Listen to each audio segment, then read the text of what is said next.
Viewer beware, you're in for a scare.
Beware, you're in for a scare.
Beware, you're in for a scare.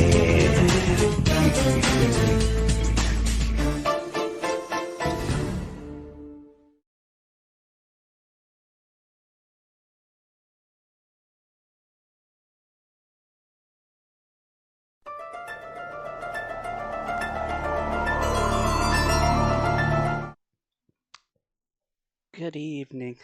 Hello. How you doing? Am I loud enough? Are we ready for a bedtime story, everyone? We are going to read The Cuckoo Clock of Doom. Ooh, spooky. Probably. I haven't read it. It's probably going to be awful.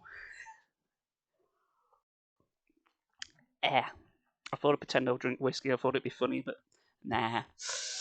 Okay then. Let's not beat around the bush. You heard it. You did indeed. All right. So guys, because I've got to read an entire book in like the space of 2 hours, I'll only be responding to highlighted messages. But yes, let's just get this train rolling, shall we?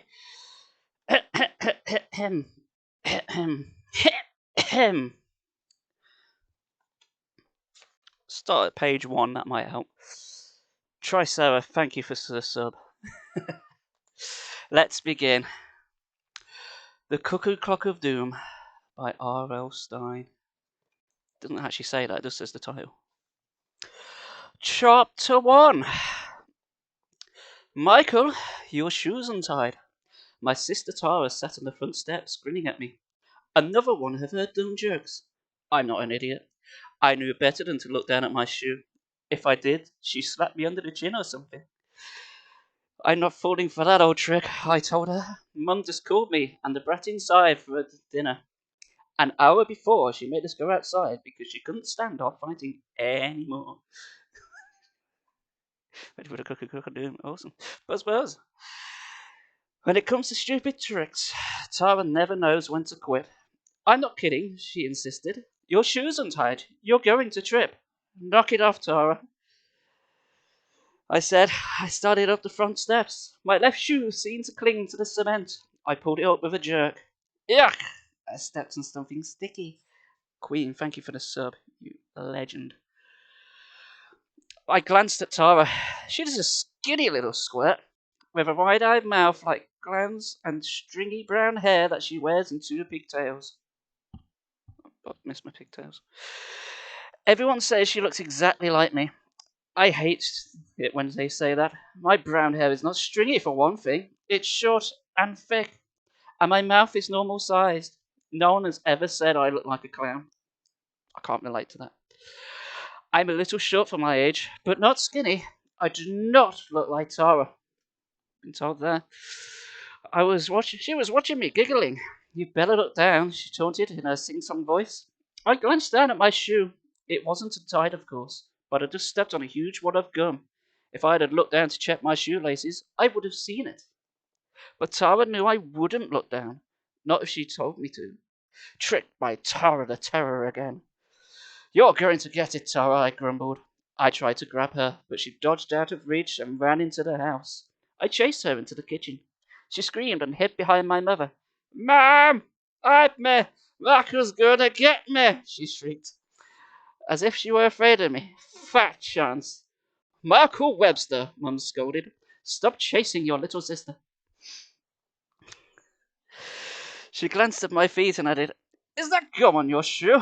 Oh, Michael, you're trucking it all over the floor. Tara made me step on it, I whined. Mum frowned. Do you expect me to believe that, Michael? You're fibbing again. I am not, I cried. Mum shook her head in disgust. If you're going to tell a lie, Michael, at least make it a good one. She's a bit cheeky, is Mum. Tara peeked out from behind Mum and taunted me. Yeah, Michael. Then she laughed. She loved this. She's always getting me into trouble. My parents always blame me for stuff that's her fault. But does Tara ever do anything wrong? Oh no, never. She's a perfect angel, not a bad bone in her body. I'm 12. Tara's 7. She's made the last 7 years of my life miserable. Too bad I don't remember the first 5 very well. The pre-Tara years. They must have been awesome. Quiet and peaceful. And fun. I went out to the back porch and scraped the sticky gum off my shoe. I heard the doorbell ring and Dad calling. It's here. I'll get it. I don't know why my voice changed halfway through that. Inside, everybody gathered round the front door. 2 men were struggling to carry something heavy into the house. Something long and narrow and wrapped with padded grey cloth. I love you, chat. I'll miss you. Careful, Dad warned them. It's very old. Bring it in here. Dad led the delivery guys into the den. They set the thing down on one end and began to unwrap. It was about as wide as me and maybe a foot taller. What is it? Tyra asked. Dad didn't answer right away. He rubbed his hands together in appreciation. Anticipation, even. I can't read. That's a bit of a problem for this stream. Our cat, Bubba, slinked into the room and rubbed against Dad's legs. Our great cloth fell away. I saw a very fancy old clock. It was mostly black, but painted with lots of silver, gold, and blue designs, and decorated with scrolls, carvings, knobs, and buttons. The clock itself had a white face and little gold, and golden Roman numerals. It's going well, isn't it? I saw little secret doors hidden under the paint designs, and a big door in the middle of the clock. Take a shot for every time I nearly go to pronounce cock. The delivery guys gathered up the grey padding.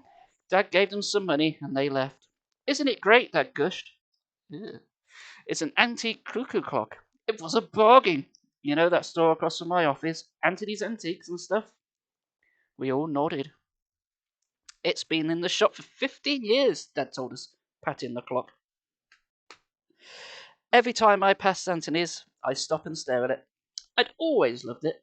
Anthony put it on sale. After 15 years. Fuck. How does this even man run a business? Cool, Tara said. But you've been bargaining with Amphi for years and just always refused to lower the price, Mum said. Why now?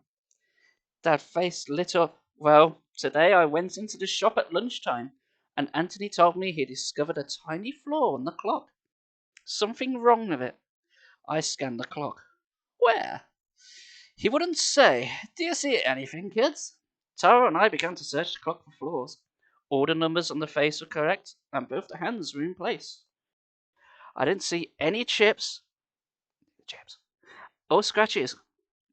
I didn't say anything wrong with it, Tyra said. Me either, I agreed. Neither do I, Dad agreed. I don't know what Anthony's talking about. I told him I wanted to buy the clock anyway. He tried to talk me out of it, but I insisted. If the flaw is so tiny, we don't even notice it. What difference does it make? That's for the chips. That's so no chips. If the flaw is so tiny we don't even notice it, what difference does it make? Anyway, I really do love this thing. Mum cleared her throat.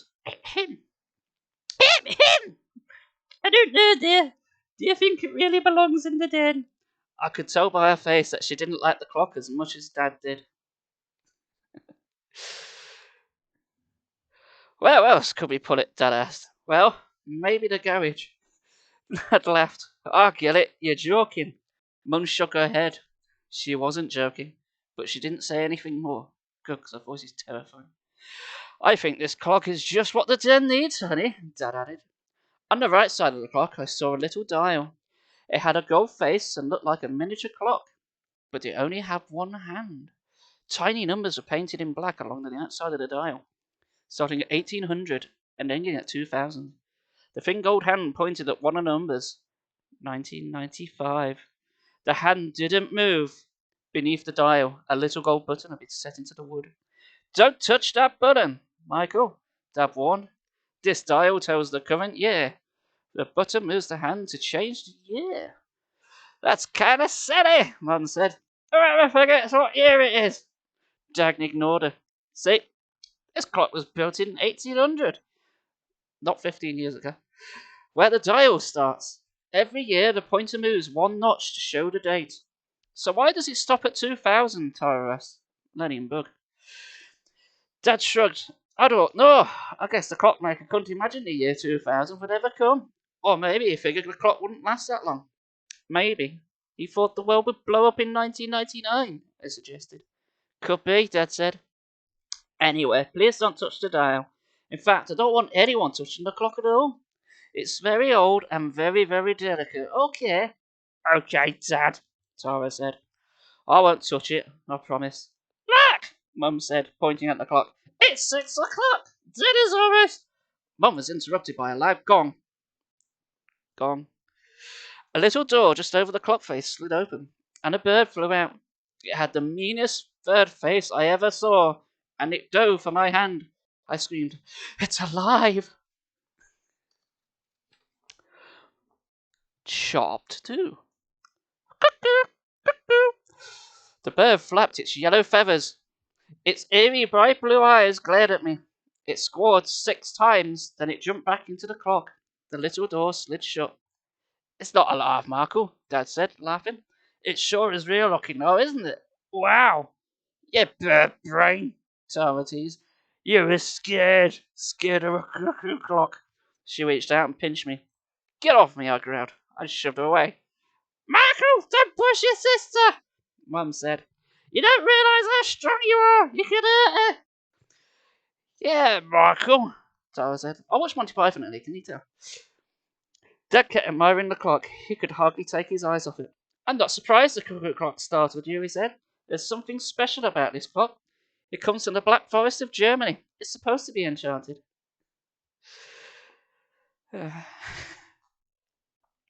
Enchanted? I echoed. You mean magic? How? Legend has it that the man who built this clock had magical powers. He put a spell on the clock. They say if you know the secret, you can use the clock to go back in time. Mum scoffed. Did Nancy tell you that? What a great way to sell an old clock. Claim it has magic powers. Dad wouldn't let her spoil his run. You never know, he said. It could be true. Why not? I think it's true, Tara said. Evan, I wish you wouldn't tell the kids these wild stories, Mum chided. It's not good for them, and it only encourages Michael. He's always making things up, telling fibs and impossible stories. I think he gets it from you. I protested. I don't make things up. I always tell the truth. How could Mum say that about me? I don't think the kids use their imagination once in a while. I don't think it hurts us all. I misread that, Dad said. Imagination is one thing, Mum said. Lies and fibs are something else. I fumed. Mum was so unfair. So unfair. The worst part is the expression of victory on Tyra's face. Thank you for the clip. Making me look bad was her mission in life. I wanted to wipe that smirk off her face forever. Dinner's almost ready, Mum announced, leaving the den. The cat followed her. Marco, Tyra, go wash up. And remember, Dad said, no one touches the clock. Okay, Dad, I said. Dinner smelled good. I started for the bathroom to wash up. As I passed Tyra, she stomped hard on my foot. Ow! I yelled. Marco!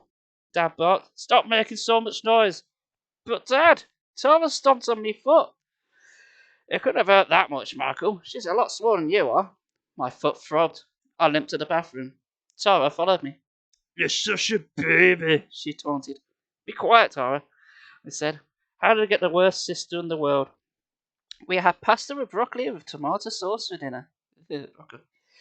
Mum was on a big no-meat, low-fat kick. I didn't mind. Pasta was better than what we had the night before. Lentil soup. You know, Arnie, Dad complained to Mum.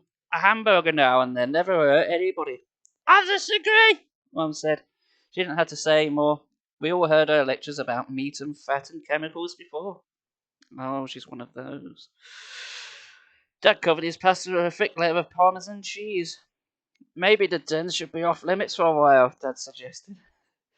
I hate to think of you two playing in there and breaking the clock. But Dad, I have to do my homework in the den tonight, I said. I'm doing a report on transportation in many lands, and I need to use the encyclopedia. What a little nerd. Can't you take it up to your own room? Dad asked. The whole encyclopedia? Dad sighed. No, I guess you can't. Well, alright. You can use the den tonight. I need to use the encyclopedia too, Tyra announced. I stole in Michael's voice. You do not, I snapped. She wanted to hang around the den and bug me. That was all. I do too. I'm supposed to read about the gold rush. You're making it up. You don't study the gold rush in the second grade. That's not until the fourth. What do you know about it? Mrs. Jolin is teaching us the gold rush now. Maybe I'm in the smarter class than you are. No. Take a drink, sir. Thank you very much. My Bedtime whiskey. We're on page 12, guys. We're getting through there.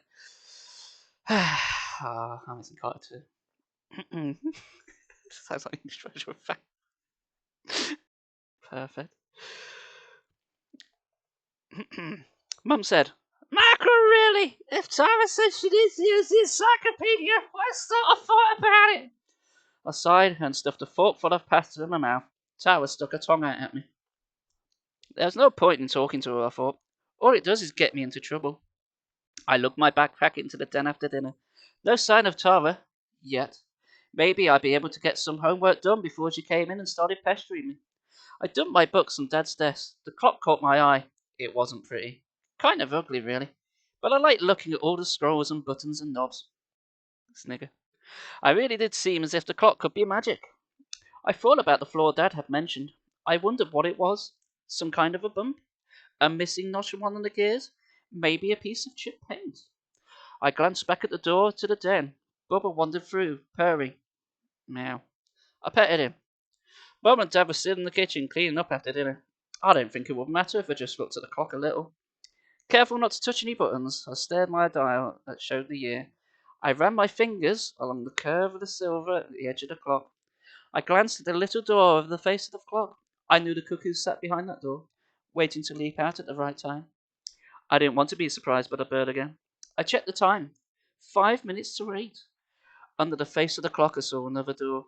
A big door. I touched its gold knob. What's behind the door? I wondered. Maybe the gears of the clock, or a pendulum. I glanced over my shoulder again. No one was looking. No point if I just peeked behind that big clock door. I tugged on the gold knob. The door stuck. I pulled harder. The door flew open. I let out a scream. as an ugly green monster burst out of the clock. It grabbed me and knocked me to the floor. Dun dun dun. Aribabo, good evening. Hello, welcome into Spanky Chat. Chapter 3. Mum! Dad! Help! I shrieked. The monster raised his long claws over me. I covered my face, waiting to be slashed. Go, go! The monster giggled and tickled me with its eyes. I opened my eyes. Tyra in an old Halloween costume. She rolled on the floor, giggling. You're so easy to scare, she shouted. You should have seen your face when I jumped out of the clock. It's not funny, I cried. It's gong! Cuckoo, cuckoo, cuckoo, cuckoo. The bird popped out of the clock and started cuckooing. Okay, I admit, it scared me again. But did Tyra have to clutch her sides, laughing at me that way? What's going on in here? Dad started in. That's just that's not doing that. Dad stood in the doorway, glaring down at us. He pointed at the clock. What's that door doing open, Michael? I told you to stay away from the clock. Me? I cried. It was trying to catch the cuckoo, Tyra lied. I thought so, Dad said. Dad, that's not true. Tyra's the one who. Enough of that, Michael. I'm sick of hearing your blame Tyra every time you do something wrong. Maybe your mother is right. Maybe I have been encouraging your imagination a little too much. There you go, kids. No imagination. You're not allowed. Sorry. Said so. That's not fair, I yelled. I don't have any imagination. I never make anything up. Dad is lying, Tyra said. I came in here and saw him playing with the clock. I tried to stop him. Dad nodded, swallowing every word his precious Tyra said. There was nothing I could do. I stormed off into my room and slammed the door. That was dramatic. Tyra was the biggest pain in the world, and she never got blamed for anything. She even ruined my birthday. I turned 12 3 days ago. Usually people like their birthday. It's supposed to be fun, right? Not for me. Tyra made sure my birthday was the worst day of my life. Or at least one of the worst. First, she ruined my present. I could tell my parents were very excited about this present. My mother kept hopping around like a chicken. Okay. Don't go in the carriage, Mr. Clarkle! Whatever you do, don't go in the carriage! I knew she'd hidden my present in there, but just to torture her, I asked, why not? Why can't I go in the garage? The lock on the bedroom door is broken, and I need to borrow one of Dad's tools. No, Mum explained. Tell your father to fix the lock. He'll get the tools. You can't go in there because, well, there's a huge mound of trash in there. It really stinks. It smells so bad you could get sick from it. Sad, isn't it? She thinks I get away with imagination from Dad. All right, Mum, I promised. I won't go into the garage. I may get the voices mixed up. And they didn't. Even though the lock on my door really was broken, I didn't want to spoil whatever surprise they had cooked up. They were throwing me a big birthday party that afternoon. A bunch of kids from school were coming over. Mum baked a cake and made snacks for the party. Dad ran around the house setting up chairs and hanging crepe paper. Another clip, thank you. Dad, would you mind fixing the lock on my door? I asked. I like my privacy and I need that lock. Tyra had broken it a week earlier. She'd been trying to kickbox the door down. Sure, Marco, Dad agreed. Anything you say. After all, you're the birthday boy. Thanks. Dad took the toolbox upstairs and worked on the lock. Tyra lounged around the living room making trouble. As soon as Dad was gone, she pulled down the crepe paper streamer and left it lying on the floor. Bitch. Dad fixed the lock and returned the tools to the garage. As he passed through the dining room, he noticed the torn-down streamer. Why won't this crepe paper stay up? He mumbled, and taped it back up. A few moments later, Tyra tore it down again. I don't know what you're doing, Tyra, I told her. Stop trying to wreck my birthday. I don't have to wreck it, she said. It's bad all by itself, just because it's a day you were born. She pretended to shudder in horror. I ignored her. It was my birthday. Nothing could keep me from having fun, not even Tyra. That's what I thought. About half an hour later, before the party, Mum and Dad called me into the garage. I don't know. They sound like a colourful bunch, don't they? I pretended to go along with Mum's silly story, all about the horrible trash. Oh, that! Mum clucked. I made it up. Really, I said. Wow, it was so believable. If you really believe that, you must be a moron, Tyra said. Dad threw open the garage door. That's the sound of a garage door now. There stood a brand new 21 speed bike. The bike I'd wanted for a long time. The coolest bike I'd ever seen. Do you like it? Mum asked. I love it, I cried. It's awesome. Thanks. Cool bike, Mike, Tyra said. Mom, I want one of these for my birthday. Before I could stop her, she climbed on the seat of my new bike. Tyra, get off, I yelled. She didn't listen. She tried to reach her feet to the pedals, but her legs were too short. The bike fell over. Tyra! Mum cried, running into the little brat's side. Are you hurt? Tyra stood up and brushed herself off. I'm okay. I scraped my knee a little, though. I picked up my bike and inspected it. It was no longer perfectly shiny and black. There was a huge white scratch across the middle bar. It was practically ruined. Dramatic effect. Sarah, you wrecked my bike. Let's not get overly excited, Marco, Dad said. Tis but a scratch. Didn't say that, but I ad-libbed. Don't you even care about your sister? Mum asked. She could have been hurt. It's her own fault. She shouldn't have touched my bike in the first place. Marco, you're going to have to learn a lot about being a good brother, Dad said. They make me so mad sometimes. It's going sad, Mum said. Your friends will be here soon. The party. I thought the party would make me feel better. After all, there would be cake. Cake. Presents and my best friends. What could go wrong? It started out okay. One by one, my friends arrived and they all bought me presents. I'd be invited 3 guys, David, Josh, Michael B, Jordan, Henry, and Lars, Ulrich, and 3 girls, Cece, Rosie, and Mona. If you think I'm doing voices for everyone, no chance. I'll forget who's who. I wasn't so crazy about Cece and Rosie, but I really liked Mona. She had long, skinny brown hair and turned-up nose that's kind of cute. She's tall and good at basketball. Has something sort of cool about her. Ooh. Michael's got a crush. Cece and Rosie are Mona's best friends. I had to invite them if I was going to invite Mona. They always go everywhere together. Cece, Rosie, and Mona arrived all at once. They took off their jackets. Mona was wearing pink overalls with a white turtleneck. She looked great. I didn't care what the other girls were wearing. Right, calm down, Michael, you catty person. Happy birthday, Michael! They all called out the door. Thanks, I said. They each handed me a gift. Mona's was a small and flat and wrapped in silver paper. Probably a CD, I figured. But which one?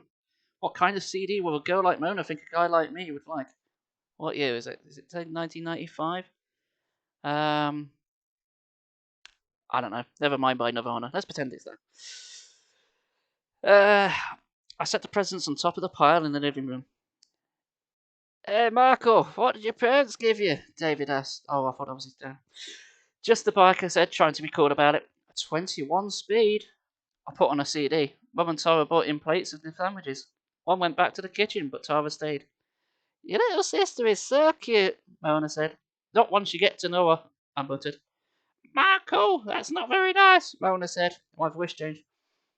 He's a terrible big brother, Tyra told her. He yells at me all the time. I do not get lost, Tyra. I don't have to. She stuck her tongue out at me. Black Sabbath. Raining blood. Oh, yeah. Awesome. Happy days. Let her stay, Marco, Mona said. She's not bothering anyone. Mona, Tyra chirped. You know, Marco really likes you. Mona's face ironed. He does? My face got red hot. It is a bit warm in here. I glared at Tyra. I wanted to strangle her right then and there, but I couldn't. Too many witnesses. Mona started laughing. Cece and Rosie laughed too. Luckily, the guys didn't hear this. They were around the CD player, skipping from cut to cut. Bastards, you don't skip albums. No. What could I say? I did like Mona. I couldn't deny it. It would hurt her feelings, but I couldn't admit it either. I wanted to die. I wanted to sink through the floor and die. Marco, your face is all red, Mona cried. Lars heard this and called out, What did Webster do now? Some of the guys called me by my last name. I grabbed Tyra and dragged her into the kitchen, Mona's laughter ringing in my ears. Thanks a lot, Tyra, I whispered. Why did you have to tell Mona I liked her? It's true, isn't it? The brat said. I always tell the truth. Yeah, right. Guess I'll tell her. Ah, memes. Marco! Mum interrupted. I've been made to Tyra again. I stormed out the kitchen without answering her. Here, Webster, Josh called out when I returned to the living room. Let's see your new bike. Good, I thought. A way to get away from the girls. I led them to the garage. They all stared at the bike and nodded at each other. They seemed really impressed. Then Henry grabbed the handlebars. Hey, watch this big scratch, she said. I know, I explained. My sister. The bitch. I stopped and shook my head. What was the use? Let's go back and open my presents, I suggested. We trooped back into the living room. At least I've got more presents coming, I thought. Tara can't ruin those. Oh, yeah? But Tara always finds a way. Finds a way. When I entered the living room, I found Tara sitting in the middle of a pile of torn-up wrapping paper. Rosie, Mona, and Cece sat around her, watching. Tara had opened all my presents for me. Thanks so much, Tara. She was ripping open the last present, Mona's. Look what Mona gave you, Marco, Tara shouted. It was a CD. I've heard these are some great love songs on here, Tara teased. Oh, it's probably a Bad Motorfinger by Soundgarden. Everybody laughed. They all thought Tyra was a riot. Later, we all sat down in the living room for cake and ice cream. I carried the cake myself. Mum followed me, holding plates, candles, and matches. It was my favourite kind of cake. Chocolate cake. Nom nom nom. Balancing the cake in my hands, I stopped through the kitchen door and into the dining room. I didn't see Tyra pressed against the wall. I didn't see her stick her bratty little foot in the doorway. I tripped. The cake flew out of my hands. I landed on top of the cake, face down, of course. Some kids gasped. She tried to muffle their laughter. I sat up and wiped the brown frosting from my eyes. The first face I saw was Mona's. She was shaking with laughter. Mum leaned over and scolded me. What a mess, Marco! Why don't you look where you're going? I listened to the laughter and stared at my ruined cake. I had no candles to blow out now, but it didn't matter. I decided to make a wish anyway. I wish I could start this birthday all over again. I stood up, covered in brewery gang cake. My friends howled. You look like the Hulk, Rosie cried. What if the Hulk fell over into some cake? Okay. Everybody laughed harder than ever. They all had a great time at my party. Everyone did. Except for me. My birthday was bad. Very bad. But ruining it wasn't the worst thing Tyra did to me. Nobody would believe the worst thing. I know. Actual plot. Brace yourself, guys. Might be a bumpy ride. Let's go. Chapter 4. And yes, I'm going to mispronounce it every time just to annoy everyone. It happened the week before my birthday. Mona, Cece, and Rosie were coming over. We all had parts in the school play and planned to rehearse together at my house. The play was a new version of The Frog Prince. I didn't know that one. Mona played the princess, and Cece and Rosie were her two silly sisters. Perfect casting, I thought. I played the frog. Before the princess kisses him and turns him into a prince. Oh, that one. For some reason, our drama teacher didn't want me to play the prince. Josh got that part. It's probably because you were still covered in cake. Anyway, I decided that the frog is a better part, because Mona, the princess, kisses the frog, not the prince. Oh, God, he's a little horn dog, isn't he? The girls would arrive any minute. Tara sat on the rug on the den, torturing our cat Bubba. Bubba hated Tara almost as much as I did. See, the cat knows what's going.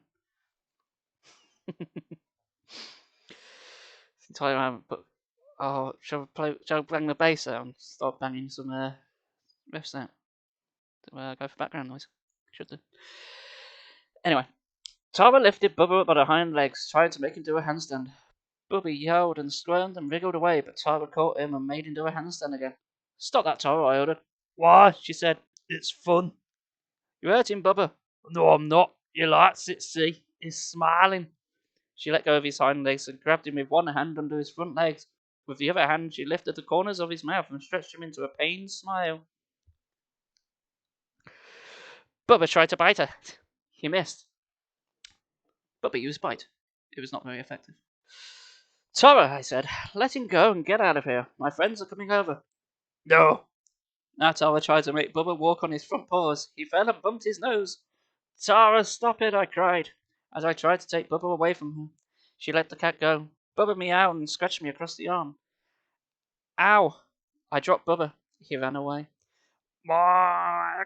What are you doing to that cat? Mum stood in the doorway. Bubba slipped past her into the hall. Nothing. It scratched me. That's the wrong voice. Stop teasing him and he won't scratch you, Mum scolded. She left, calling over her shoulder. I'm going upstairs to lie down for a while. I have a headache. I don't know who said that. The doorbell rang. We'll get it, Mum, I called.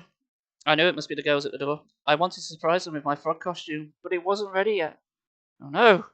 The suspense. Answer the door, Tyra, I told the brat. Tell Moni and the others to wait up for me in the den. I'll be right back. Okay, Tyra said. She trotted off to the front door. I hurried upstairs to change into my costume. I pulled the costume out of my closet. Is that the only thing you got out of the closet? I took off my pants and shirt. No. Oh, fine. I picked up the frog suit, trying to open the zipper. It was stuck. I stood there in the underwear, tugging at the zipper. Then my bedroom door clicked open. Here he is, girls, I heard Tyra said. He told me to bring you upstairs. Oh, I thought, please don't let it be true. I was afraid to look up. I knew what I'd see. The door was wide open. Mona, Cece, Rosie, and Tyra staring at me in my underwear. I forced myself to look. It was worse than I thought. They all stood there, staring and laughing. And then years later, OnlyFans was created. Tyra laughed hardest of all. She laughed like a rotten little hyena. That's not a hyena. You think that bad? But wait, there's more.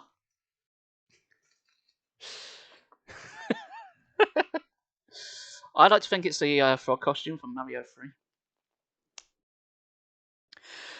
2 days before the underwear disaster.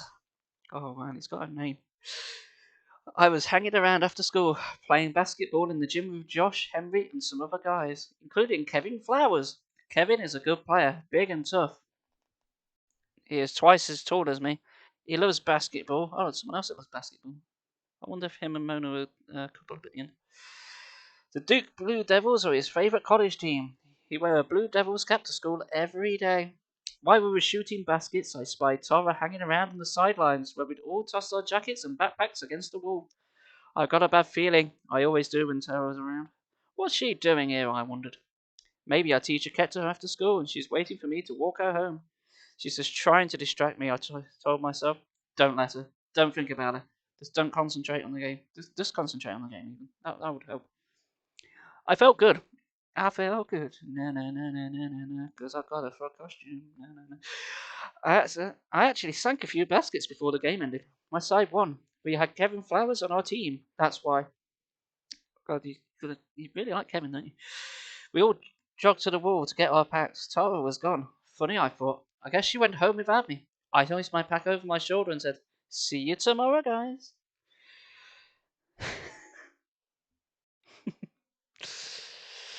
But Kevin's voice boomed through the drum. Nobody move. We all froze. Where's my cap? He demanded. My Blue Devil's cap is missing.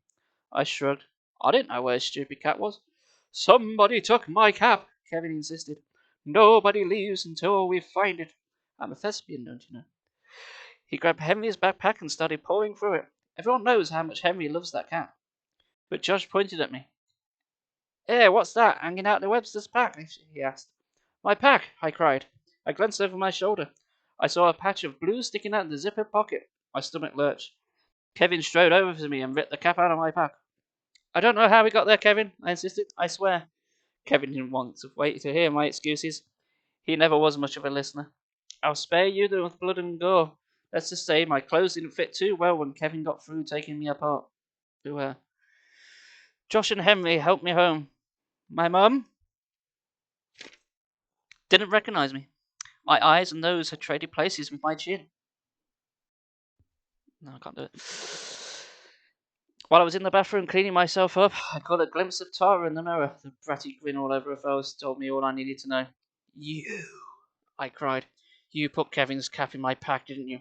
Tara grinned. Yeah, she did it all right. Why? I demanded. Why did you do it, Tara?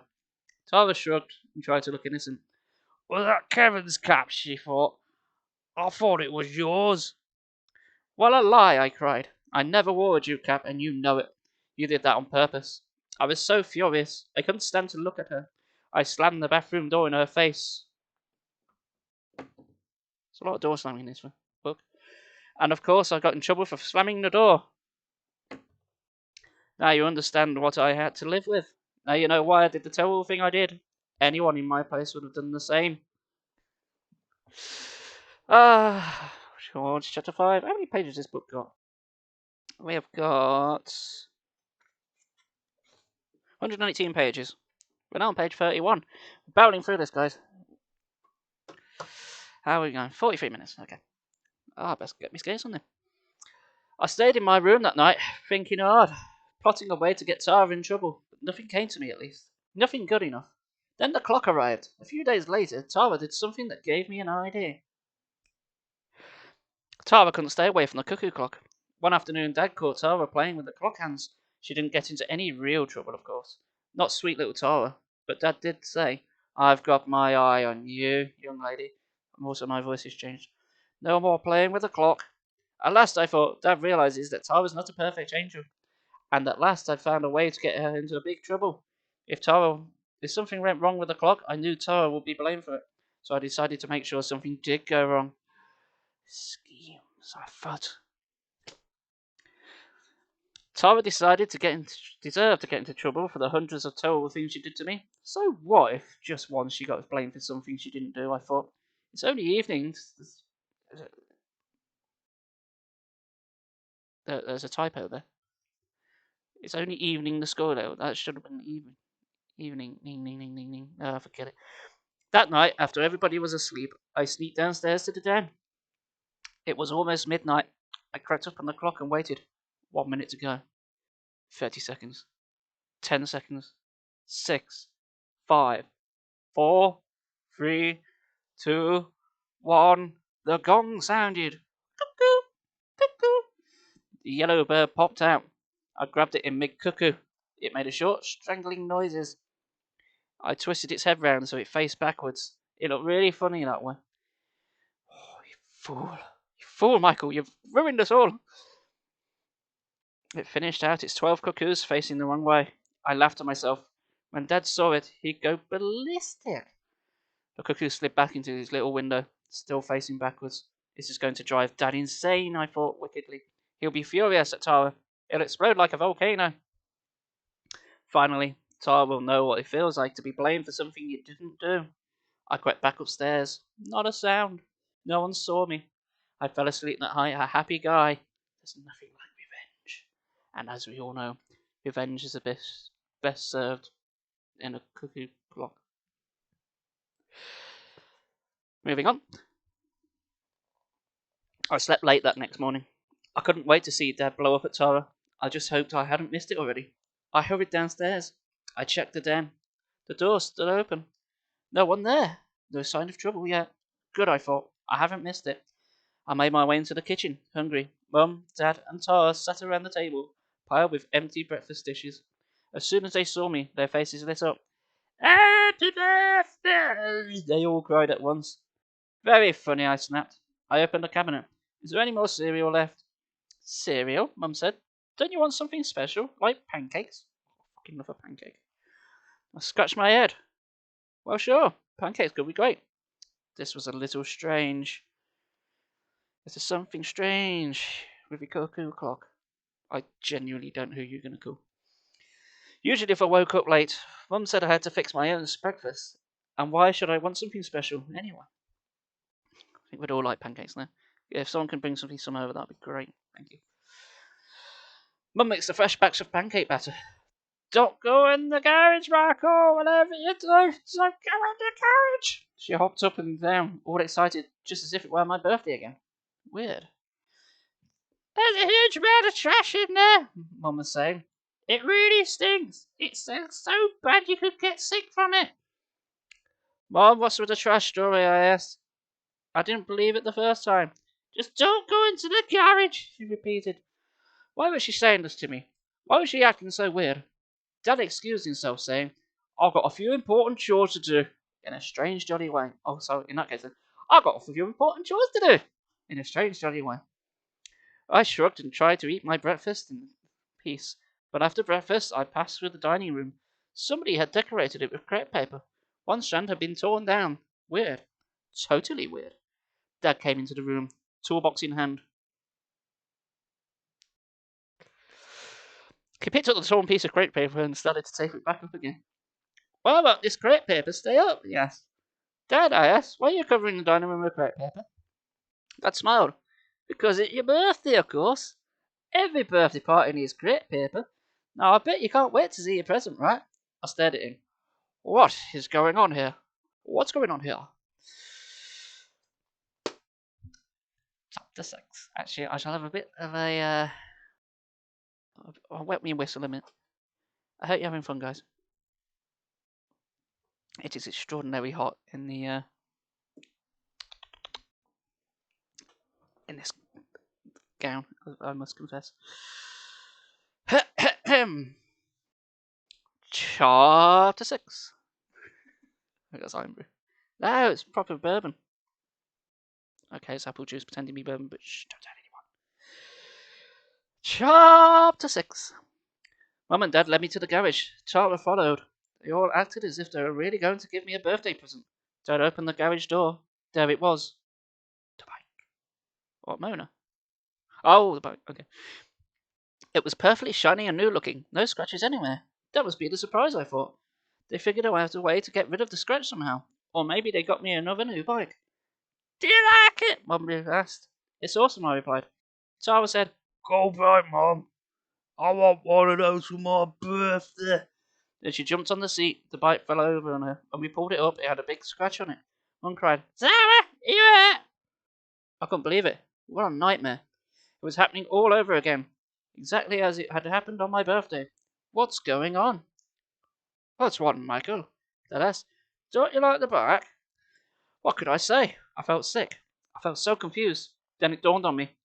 It must have been my wish, I thought. My birthday wish. After Tara tripped me and I fell on my cake, I wish I could go back in time to start my birthday all over again. Somehow my wish came true. Wow, I thought. This is kind of cool. Let's go inside, Mum said. The party gets from here soon. The party? Oh no, please no. Do I have to live through this horrible party again? Well, no. You know it's a time loop. You can break it. This is Groundhog Day now, isn't it? That was a short chapter. Chapter 7 already. What? What's this? What's the point of that? Why did they stick that at the end of chapter 5? Okay. Chapter 7. Yes. The end. Okay. Yes, I had to live through the horrible nightmare again. My friends all showed up, just like the first time. I heard Tara say the awful words. Hey, Mona, you know Michael really likes you. Mona said, He does. You already knew that, Mona, I thought. Tara told you 4 days ago. You were standing in that very same spot, wearing those same pink overalls. Mona, Cece, and Rosie cracked up. I panicked. This can't go on, I thought. My mother came in, carrying a tray of soda. I grabbed her. Mum, I begged, please take Tara away. Shut her up in her room or something. Michael, why? Your sister wants to have fun too. It's Michael Bill Murray. I fucking hope so. It's better be the twist at the end. Or even worse. What if it turns out it's Bill Murray, but it's in Garfield? Mom, please. Oh, Michael, you're being silly. Be nice to Tara. She won't bother you. She's just a little girl. 'Cause I'm just a girl living in a fantasy. Mum left the room, stranding me with 12 of my friends. She couldn't save me. No one could. I showed the guys my new bike. Henry said, Hey, what's this big scratch? When we got back to the living room, there were all my presents opened by Tara. Look what Mona gave you, Michael, Tara said. I know, I thought. A CD with great love songs on it. Well, maybe it's Slayer. I heard there were some great love songs on it, Tara repeated. Everybody laughed. It was just as bad as before. No, worse, because I could see it all coming, and I couldn't stop it. You could just, leave the room. Could I? Michael! Uncle, come into the kitchen, please. It's time for the birthday cake. Here's the test, I thought, dragging myself into the kitchen. I'll carry the cake, but this time I won't trip.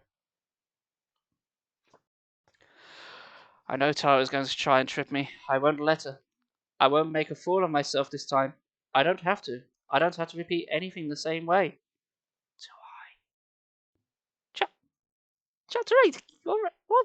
What are these chapters? Oh my word. Chapter 8. I stood in the kitchen, staring at the cake. I could hear my friends laughing and talking in the dining room. Tara was in there too. I knew she was standing just beyond the dining room door, waiting to stick out her foot and trip me, waiting for me to fall on my face and embarrass myself all over again. Not this time. I carefully picked up the cake in both hands. I started towards the dining room. Mum followed, just as before. I stopped in front of the entrance to the dining room. I glanced down. No sign of Tara's foot. Carefully, watching closely, I stepped through the door. One step. So far, so good. Another step. I stood inside the dining room now. Detention, guys, detention. I made it. All I had to do was get to the table, about 5 steps away, and I'd be safe. Then I felt a tug on my foot. Tara reached out from under the table. So that was where she was hiding. I knew it now, but it was too late. Everything seemed to move in slow motion, like in a dream. I heard an evil giggle. She grabbed my foot. Oh no, I thought. It's happened. I lost my balance. As I fell, I turned my head and glanced back. Tara sat under the table, smirking at me. I wanted to kill her. But first, I had to fall on my face on a cake. The cake flew out of my arms. I turned my head again. Splat. Everybody gasped with laughter. I sat up and wiped the frosting from my eyes. I wiped the frosting from my eyes. It's the only thing that slowly stops my cake. Mona leaned over the table, laughing harder than anybody. The second time was more embarrassing than the first. I sat on the floor, my face covered with cake, thinking, how could I have been so stupid? Why did I have to make that wish? I'll never wish for anything ever again. I cleaned myself up and managed to survive the rest of the party. When I went to bed that night, I thought, at least it's over. I switched off the light and pulled the covers up high.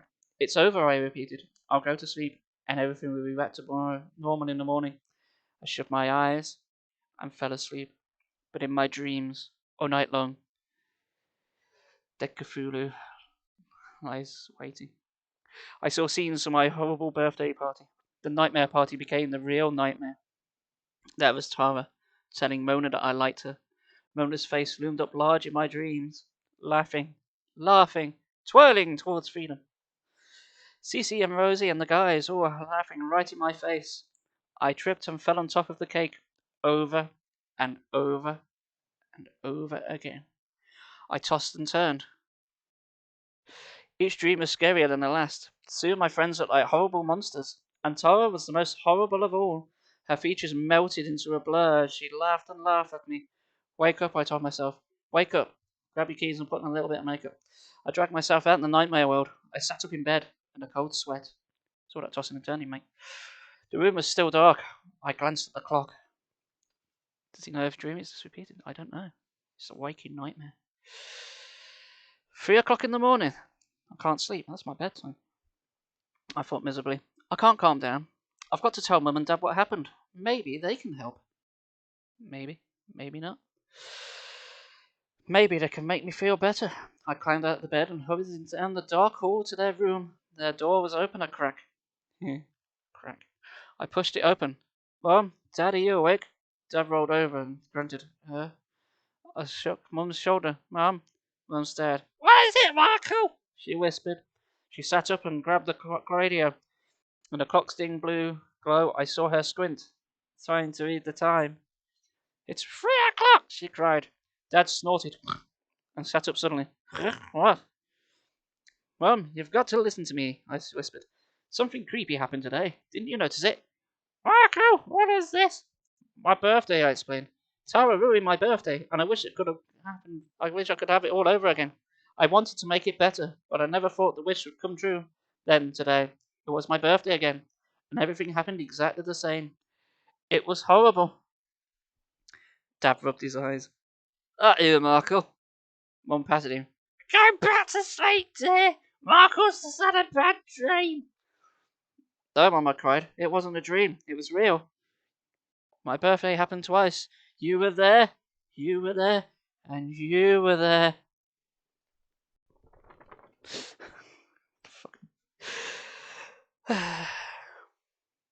What was I doing?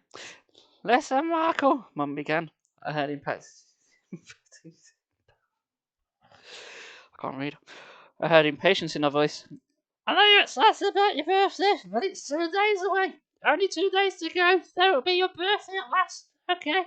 So go back to bed now and get some sleep. She kissed me good night. Only 2 days till your birthday. Sweet dreams. Okay, it's a bit creepy looking. Well, isn't that like every stream though? Oh, getting through these. Chapter 9. I staggered back into my bed, my head spinning. 2 days until my birthday.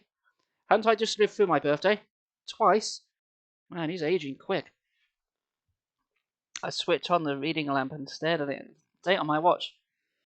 February 3rd, it said. Oh man, bonus points if it has if it plays I Got You Babe on the clock radio every morning. My birthday is February 5th.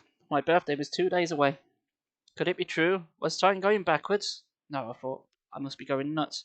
I shook my head hard. I slapped myself a few times. Going back in time? I laughed at the idea. It's impossible, I thought. Get a hold of yourself, Michael. All I did was wish to celebrate my birthday over again once. I didn't wish to repeat my 12th birthday for the rest of my life, so he's going to be 15. But if that's what's happening, why is it now 2 days before my birthday? Why isn't it just the night before? The plot thickens. Maybe time really is backwards. I thought, maybe it's nothing to do with my wish. But then, why is this happening to me? I racked my brains. The clock. That's cuckoo clock. I twisted the cuckoo's head backwards, went to bed, and when I woke up, time had gone backwards. Could that be it? Did I do this? Is Dad's clock really magic? Maybe I shouldn't have turned that stupid bird backwards, I decided. It figures. I tried to get Tyra in trouble, and ended up getting myself into a horrible mess. Well, if that is what happened, it's easy enough to fix. I'll just go downstairs and turn the cuckoo's head back around. I tiptoed out of my room and down the stairs. My parents had probably fallen back to sleep already, but I didn't want to take any chances. I definitely didn't want Dad to catch me falling around with his precious clock. Insert Metal Gear Solid sound effect here. My feet hit the cold bare floor in the foyer. I crept into the den. I switched on a lamp. I glanced around the room. The cuckoo clock was gone. The horror, children. Chapter 10. Had the clock been stolen? Without the clock, how could I fix everything? How could I turn the bird's head around and make my life go forward again? I raced upstairs. I didn't care who I woke up now. Mum! Dad! I yelled. I burst into the room and shook Mum awake again. Michael, what is it? She sounded furious. It's the middle of the night! We're trying to get some sleep! Let them be angry, I thought. This is way more important. The cuckoo clock, it's gone. Dad right over. What? Michael, you've had another nightmare. Mum assured me. It's not a nightmare, Mum. It's true. Go downstairs and see for yourself. There's no cuckoo clock in the den. Michael, listen to me. It was a dream. Mum's voice was firm. We don't own a cuckoo clock. Never did. I staggered backwards. It's just a dream. A bad dream, she said. But Dad bought it. I stopped. I understand now. The date was February 3rd, 2 days before my birthday, and 5 days before Dad bought the cuckoo clock. We were travelling back in time. Dad hadn't bought the clock yet. I felt sick. Mum said, Michael, you alright? She climbed out of bed and pressed the back of her hand against my forehead. You feel a little warm, she said. Nicer now. That she thought I might be sick. Come on, let's get you to bed. I bet you have a fever, and that's why you're having all these nightmares. Dad grunted again. What? Sick? I'll take care of it, Herman, Mum whispered. Go back to sleep. She guided me back to bed. She thought I was sick, but I knew the truth. I had made time move backwards, and the clock was gone. How would I fix things now? Da, da, da. By the time I got to the kitchen the next morning, Mum, Dad, and Tara had already eaten. Hang on. If time's going backwards, but things are still happening in a linear fashion, like the... I'm confused. Let's not think about it too much. Hurry up, Marco, Dad said. I've got your mother's voice for some reason. You'll be late. Being late for school didn't seem to matter much at the moment. Dad, just please sit down for a second, I pleaded. Just for a minute, it's important. Dad sat impatiently on the edge of the kitchen chair. Marco, what is it? Mum, are you listening? I asked. Sure, Eddie, Mum said. She put the milk in the refrigerator and visually wiped off the counter. This is going to sound weird, I began, but I'm not kidding. I paused. Dad waited. I could tell by the tension in his face he expected me to say something totally dopey. I didn't disappoint him. What was this dream? Dad, time is going backwards. Every day I wake up, and it's an earlier day than the last. Dad's face drooped. Marco, you have a wonderful imagination, but I'm really late. Can we talk about it when you get home from work? Tonight? Or why don't we write it down? You know, I love reading science fiction stories. But Dad, Mum said, nobody remembers to feed the cat. I did it, Tyra said, even though it's supposed to be Michael's job. Thanks, Tyra, Mum said. Let's hit the road, everybody. I grabbed a muffin. As Mum hustled us out the door, they're too busy to understand right now. I reasoned that I hurried to school tonight at dinner when I have more time to explain. I had lots of time to think about my problem during school. I lived through this day before, too. I'd already done the work, heard all the lessons, eaten the lousy lunch. When my math teacher, Mr. Parker, turned his back to the class, I knew what would happen next. I predicted it to the second. Kevin Flowers threw an eraser at him and hit him smack on the back of the head with his black pants. Black Panther, not coming to a cinema near you. Now, Mr. Parker is going to turn around, I thought, watching Mr. Parker. Turned around, right around. Now he'll yell at Kevin. Mr. Parker shouted, Kevin Flowers, to the principal's office, now! Now Kevin will start yelling his head off. How do you know it was me? Kevin yelled. You didn't see me do anything. The rest of the scene happened as I remembered it before.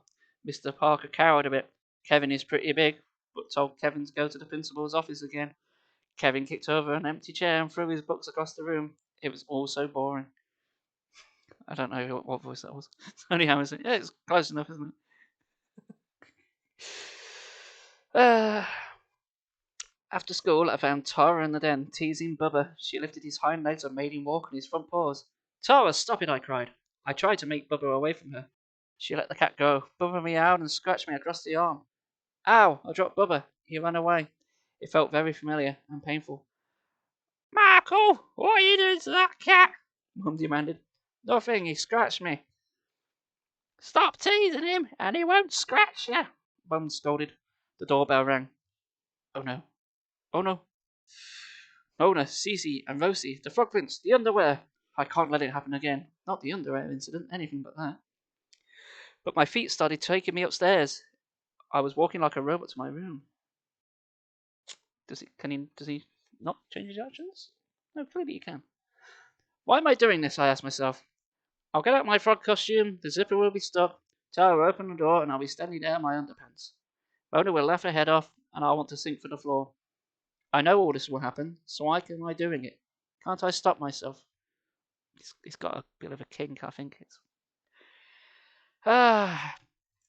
Chapter 11. Don't go upstairs, I begged myself. Don't go into the room. You don't have to do this. Frog King. Frog King. Woohoo!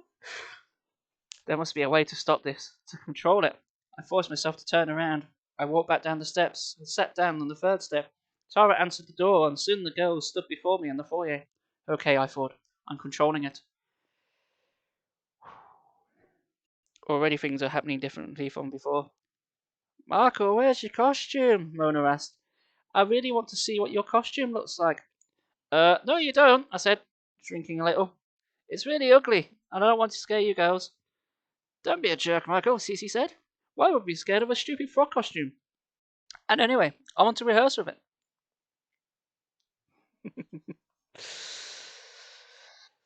Mona added, I don't want to see the costume for the first time on stage. I'll need to be prepared for it. I'll need to practice with the costume, and you in it. I say. Come on, Michael, Tyra put in. Show them the costume, I want to see it. I flashed her a dirty little look. I know what she had in mind. No, I insisted. I can't do that. Why not? Mona demanded. I just can't. He's shy, Rosie exclaimed. He's embarrassed, Tyra added. No, it's not that, I said. It's just that it's awfully hot in that costume, and Mona leaned close to me. I smelled something sweet, like strawberries. It must have been the shampoo she used. Come on, Michael, she said. For me. Tried to bat my eyelids, but it just looked like I had a stroke. No. She stamped her foot. I won't rehearse our scenes unless you put on that costume. I sighed. I didn't see any way out of it. Mona wouldn't leave me alone, so I put on the frog costume. I gave in. Okay. Hurry, Tara cried. I gave her another dirty look. Sniffed her hair. It's all going a bit... Yes. All right, I thought. I may have to put on the costume, but that doesn't mean the girls have to see me in my underwear. Surely that's the fun part. No, let's not dwell on it. I can still keep that from happening. I trudged up to my room, but this time I locked the door. Now try to embarrass me, Tara, I thought. You can't outsmart Michael Webster, no way. The door was locked. I felt sure I was safe. I took off my jeans and my shirt. Unfortunately, take off your pants and jacket by Blink 22 wasn't invented yet. I dragged the frog costume out of the closet. I tugged on the zipper. It was stuck, just like the last time. But this time it's okay, I told myself. The door was locked. I had privacy. Then the door flew open. I stood helplessly in my underwear. Mona, Rosie, and Cece stared at me. Then they screamed and started laughing. Tara, I yelled, the door was locked. No, it wasn't, Tara replied. The lock's broken, remember? Check webcam is off.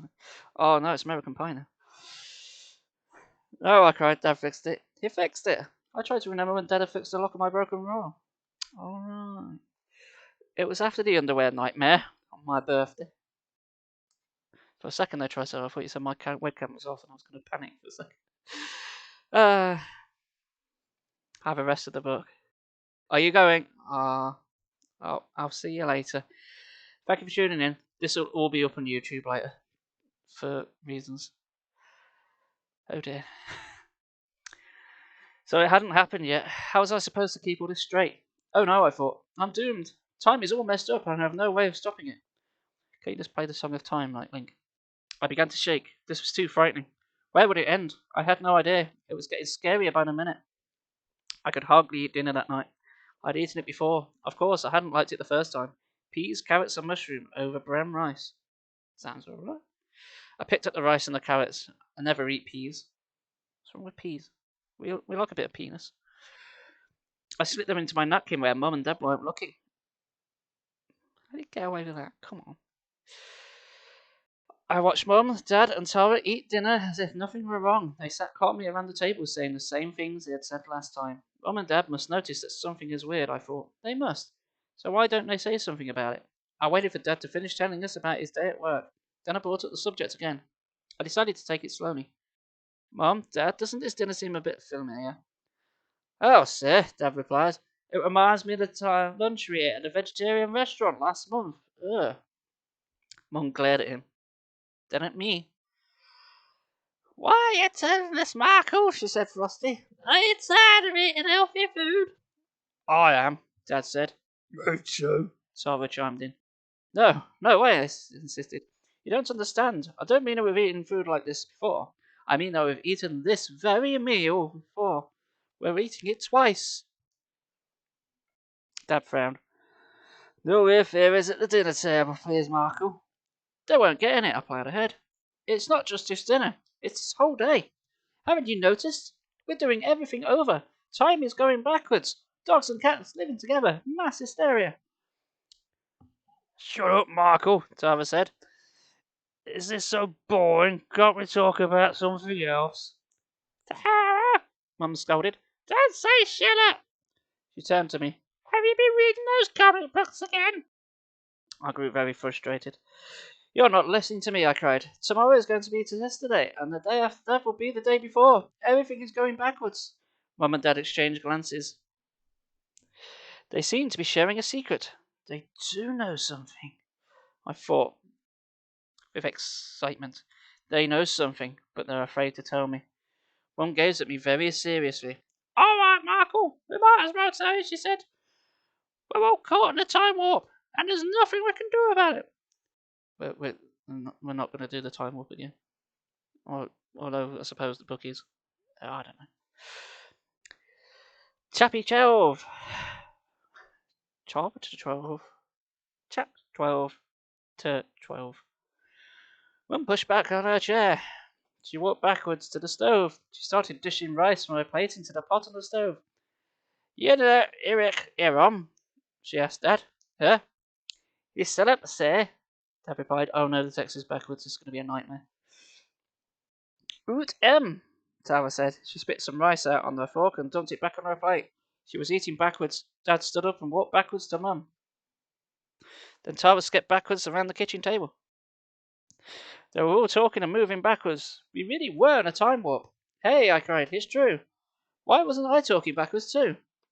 No, Mum, Tyra said. She cracked up first, and Dad started laughing. Then Mum. Oh, God.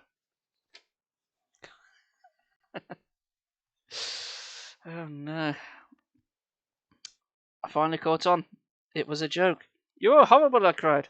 That made me laugh even more. I was wondering when you figured it out, Tyra sneered. They all sat down at the table again. Mum couldn't help grinning. It's sorry, Michael. We didn't mean to make fun of you. Oh, good. I thought I'd read the whole book like that.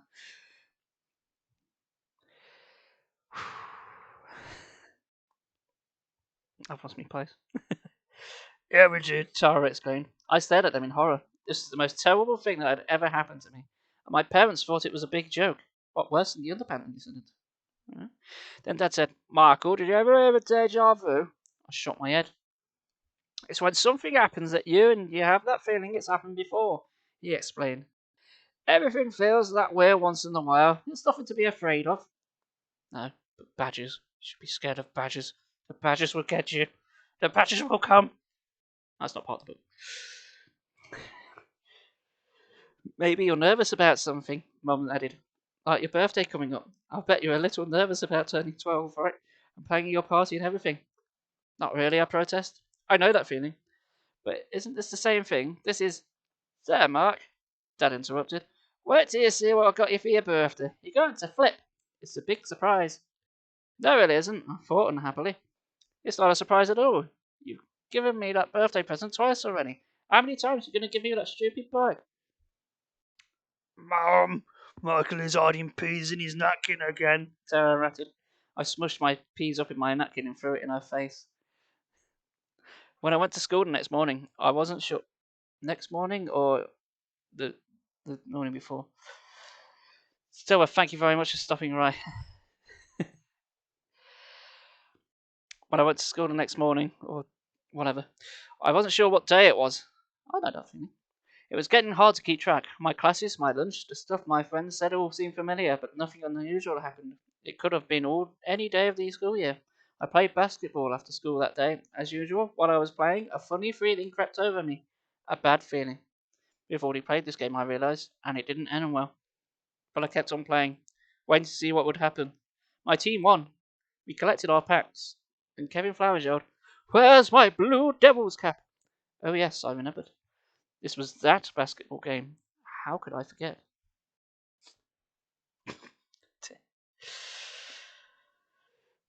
Good old Tyra, she's done it again. Nobody leaves until we find that cap. I shut my eyes and handed over my pack. I knew what was coming. Might as well get it over with. Getting pounded by Kevin Flowers hurt a lot, but at least the pain didn't last long.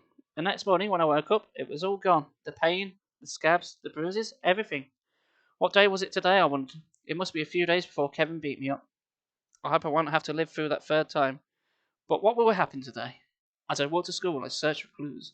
I tried to remember what had happened a day or two before Kevin beat me up. A math test, maybe. I hope not. But at least it would be easier this time round. I could even try to remember what the problems were and look up the only answers before the test. I was a little late today. Did that mean something, I wondered? Would I get into trouble?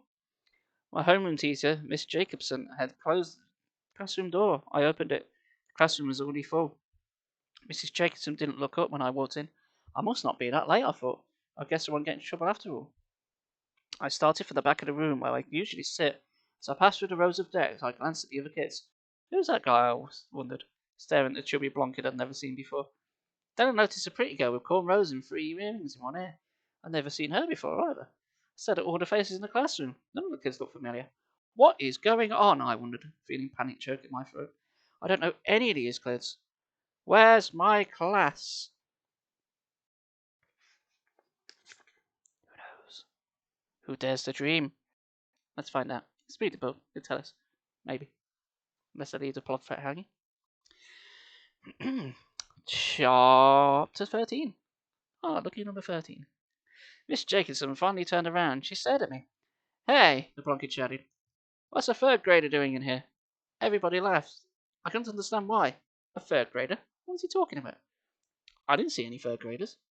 You're in the wrong classroom, young man, Miss Jacobson said to me. She opened the door. Showed me the way out. Get out.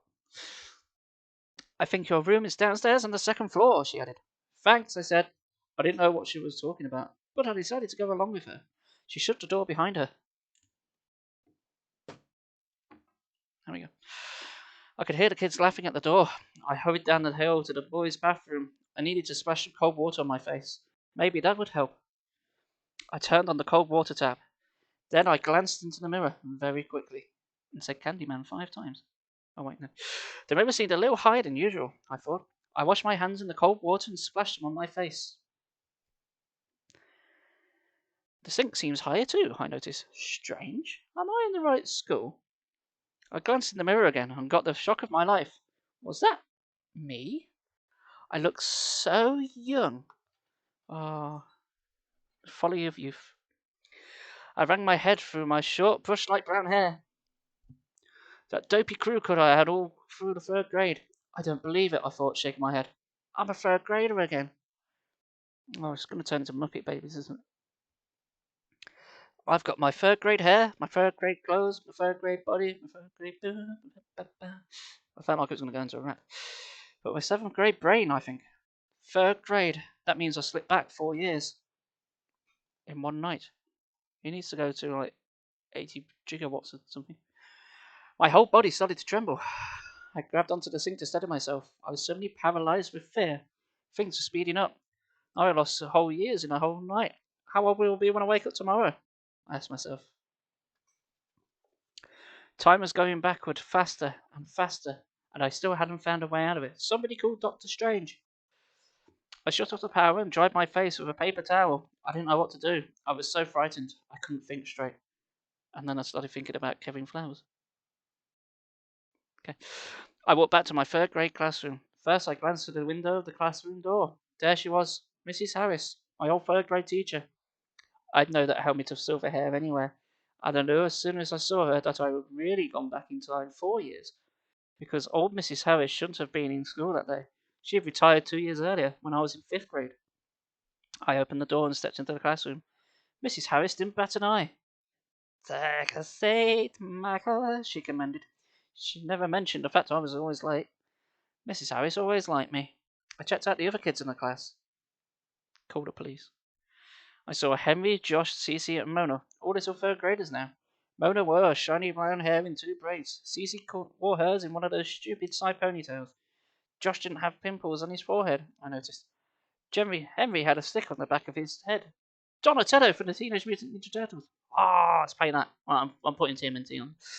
Turtles in Time. Hell yeah. Alright, I've got to read this book, haven't I? It was my class, alright. I sat down at my empty desk in the back. My old desk, right next to Henry. I glanced at him. He was picking his nose. I ain't doing that. Close. I forgot about that part of being a 3rd grader. Article on page 33 of your spelling book, Mrs. Harris had informed me. I reached inside the desk and found my spelling book. I opened it to page 33. I'll just point out where it says open page 33. I'm also on page 69, which I thought you guys might appreciate. These are words you'll need to know for tomorrow's spelling test, Miss Harris announced. She wrote the words on the board, even though we could read them right there in the spelling book. Taste, sense, grandmother, easy, happiness. And then the winter soldiers woken up. Man, Henry whispered to me, these words are tough. Look how many letters there are in grandmother. I didn't know what to say to him. On my last spelling test, when I was still in the 7th grade, I had to spell psychology. Grandmother wasn't a big challenge for me anymore. Let's take that line out of context. Grandmother wasn't a big challenge for me anymore. She was, your powers are weak, old woman. I zoned out for most of the day. I'd always wished school were easier, but not this easy. I was so babyish and boring. Lunch and recess were even worse. Josh chewed up a banana and stuck his tongue out at me. Henry painted his face with chocolate pudding. Oh man, I want chocolate pudding. Finally, the school day ended. I dragged my little 3rd grade body home. Wait, had you killed someone? When I opened the front door, I heard a horrible screech. Bubba, just a kitten now, raced past me and out the door. Tyra toddled after him. Don't tease the cat, I've got to go. You're dumb, she replied. I stared at Tyra. She was 3 years old. I tried to remember. I'd have liked her better when she was 3. Give me your piggyback, she cried, tugging on my backpack. Get off me, I said. My pack dropped to the floor. I stooped to pick it up. She grabbed a hunk of my hair and yanked it. Ow! I screamed. She laughed and laughed. That hurt, I yelled and shoved her, just as Mum stepped into the foyer. She rushed to Tyra's side. Michael, don't shove your sister. She's only a little girl. I stormed off to my room to think. No, I hadn't liked Tyra better when she was 3. She was much more of a brat as ever. She was born a brat. She'd never grow out of it. I knew. She'd be a brat for the rest of her life, driving me crazy even when we were old. If we ever get to be old, I thought with a shudder, we'll never grow up at this rate. It's not too bad a problem. If we ever get older, we'll never grow up. What am I going to do? I worried. I slipped back in time 4 years. If I hadn't done something fast, I'll be a baby again. And then what? A cold shiver ran down my back. And then what? I asked myself. Would I disappear completely?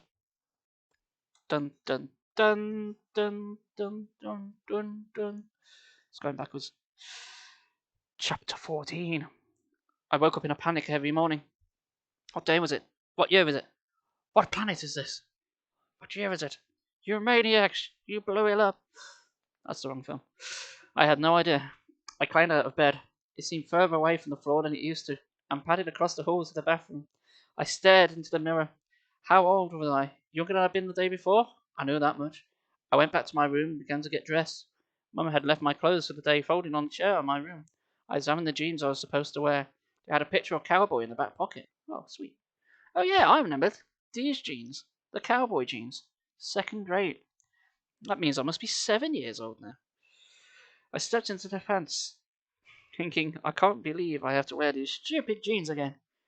Then I unfolded the shirt Mum had picked out for me. My heart sank when I saw it. A cowboy shirt. Fringe and everything. Cowboy, baby.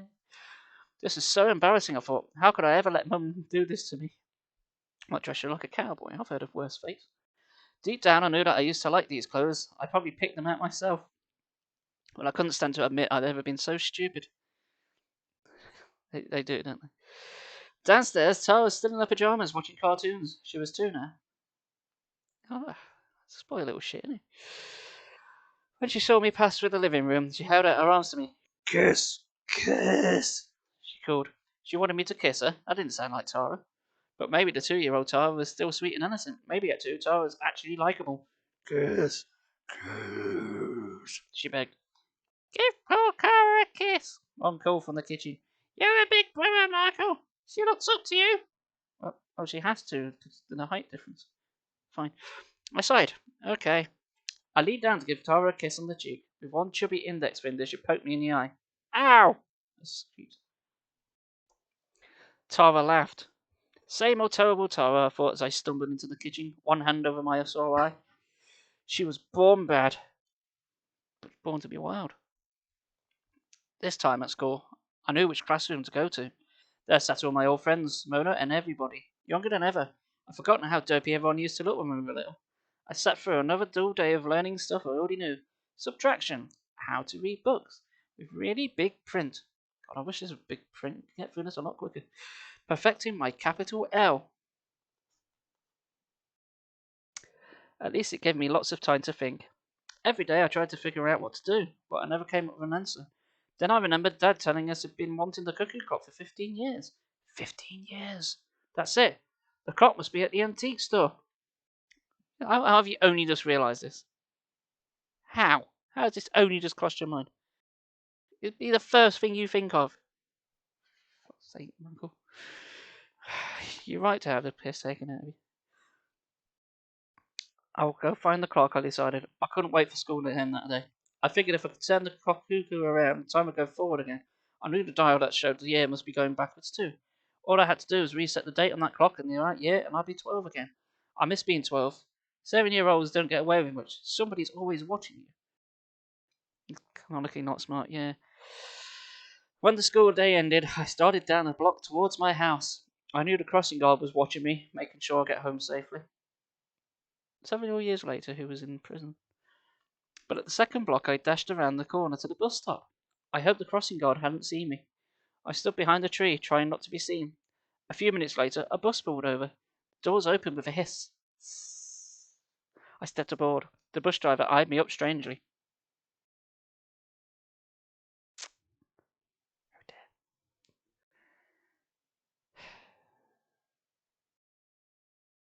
Aren't you a little young to be riding the bus by yourself? He asked me.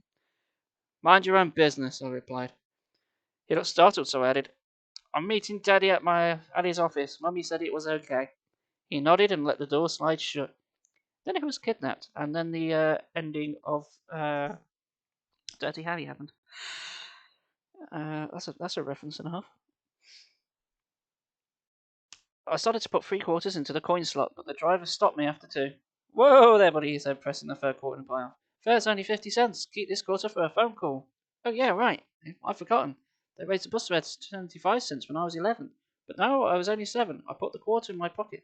Fucking inflation, right? The bus pulled away from the curb and took downwards. I remember hearing Dad say that. Well, hold on. I'd actually use this opportunity to go back in time and buy tons of sweets while they're still cheap. Just missing an opportunity, mate. Antiques and stuff was across the street from his office. I got off the bus at Dad's block. I hoped Dad wouldn't see me. I knew I'd be in big trouble if he did. I wasn't allowed to ride the bus by myself when I was 7. I hurried past Dad's building and crossed the street. On the corner stood a construction site, just a pile of bricks and rubble, really. Further down the block I saw a black sign with Anthony's Antiques and Stuff painted on it, in gold letters. My heart began to pound. I'm always there, I thought. Soon everything will be alright. I'll just walk into the store and find the clock. Then, when no one's looking, I'll turn the cuckoo clock and fix the year. I won't have to worry about waking up tomorrow morning as a 3-year-old or something. My life will go back to normal. Life will be seen so easy, I told myself. When time is moving forward the way it's supposed to, even with Tyra around. I gazed around the big plate glass window of the shop. There it stood, right in the window. The clock. My palms began to sweat. I felt so excited, and he just couldn't hide it. I hurried to the shop door and turned the handle. It wouldn't move. I jiggled it harder. The door was locked. Then I noticed a sign tucked on the bottom of the door. It said, closed for vacation. Or as we say over here, holiday.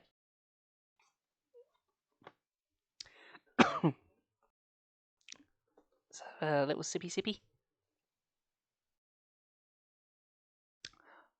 Palm swelly, hair spaghetti. Not mum spaghetti though, because I don't know if she's going to be born in the next chapter. Who knows? Who knows how time works? Pardon me. Right, carry on. Chapter 15. Spoopy. I let out a howl of frustration. No! I cried. Tears sprang to my eyes. No, not after all this. I banged my head against the door. I couldn't stand it. Close for vacation? How could I have such terrible luck? How long was Anthony planning to be on vacation, I wondered. How long would the shop be closed? By the time it reopens, I could be a baby. I gritted my teeth and thought, there's no way I'm letting that happen. No way. I've got to do something. Anything. I pressed my nose against the shop window. The cuckoo clock was standing there, 2 feet in front of me, and I couldn't get to it. The window stood between me and that clock. The window. Normally, I'd never think of doing what I decided to do at that moment. But I was desperate. I had to reach that clock. It really was a matter of life and death, and clocks, and cookies. I strolled down the block to the construction site, trying to look casual, trying to not look like a kid who was planning to break a shop window. I stuffed my hands in my pockets of my cowboy jeans and whistled. I was sort of grateful to be wearing this stupid cowboy outfit after all. It made me look innocent. Once, where's my spaghetti? What is this stream? Who would suspect a 7-year-old in a cowboy suit of trying to break into an antique shop? Well, now you say it out loud. I kicked around a little dirt at the construction site. Kicked a few rocks. Nobody seemed to be working there. Slowly, I made my way over to a pile of bricks. I glanced around to see if anyone saw me. The coast was clear. I picked up a brick and hefted it in my hand. It was very heavy. It wouldn't be easy for me, in my little second-grade body, to throw it far. But I didn't have to throw it far. Just through the window. It's probably reinforced, you know. I tried stuffing the brick in my pants pocket, but it was too big. So I carried it in both hands back to the shop. I tried to look as if it was perfectly normal for a boy to be carrying a brick down the street. Maybe should have put a leash on it and pretend it was a pet. I love my brick. A few adults quickly passed by. No one gave me a second glance. I stood in front of the shiny opaque glass window, weighing the brick in my hand. I wondered if a burglar alarm would go off when I broke the window. Would I be arrested? Maybe it wouldn't matter. If I made time to go to the presents, I'd escape the police. Be brave, I told myself. Go for it. With both hands, I raised the brick over my head, and someone grabbed me from behind. The end. Chapter 16. That was another short one, wasn't it? Help! I shouted. I need an adult. I shouted. I spun around. Dad? Marco, what are you doing here? Dad demanded. Are you by yourself? I let the brick fall to the sidewalk. He didn't seem to see it. How do you not know this fucking brick? I wanted to surprise you, I lied. I wanted to come visit you after school. He stared at me as if I didn't quite understand. So I added, for good measure, I miss you, Daddy. He smiled. You missed me. He was touched, I could tell. How did you get here, he asked. On the bus? I nodded. You know you're not allowed to ride the bus by yourself, he said, but he didn't sound angry. I knew that line about him missing me would soften him up. Meanwhile, I still had the same major problem, getting my hands on the cuckoo clock. Could Dad help me? Would he? I was willing to try anything. Dad, I said, that clock. Dad put his arms around me. Isn't it a beauty? I've been admiring it for years. Dad, I've got to get to the clock, I insisted. It's very, very important. Do you know when the store will be open again? We've got to get that clock somehow. Dad misunderstood me. He patted me on the head. I know how you feel, Michael. I wish I could have that clock right now, but I can't afford it. Maybe someday. He pulled me away from the shop. Come on, let's go home. I wonder what's for supper tonight. I didn't say another word all the way home in the car. All I could think about was the clock. And what would happen to me next? How old will I be when I wake up tomorrow? I wondered. Or how young. That chapter was literally a page and a bit. Jesus Christ. Man, barreling for this. Out of time. Half past. Okay. Chapter 17. When I opened my eyes the next morning, everything had changed. The walls were painted baby blue. They painted a baby? The bedspread and the curtains matched. The material was printed with bouncing kangaroos. On one wall stood a needle-pointed picture of a cow. I bet Manny from Blackbooks would love a picture of a cow. It wasn't my room, but it looked familiar. Then I felt a lump in the bed. I reached under my kangaroo covers and pulled out Harold, my old teddy bear. Oh, Harold, MVP. Come on, Harold, help us. I slowly understood I was back in my old room. How had I ended up here? It was Tyra's room now. I jumped out of bed. I was wearing Smurf pajamas. Oh man, this kid's got all the cash.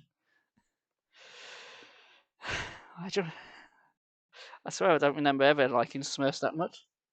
Smurfs always were a bit crap. I went to the bathroom to look in the mirror.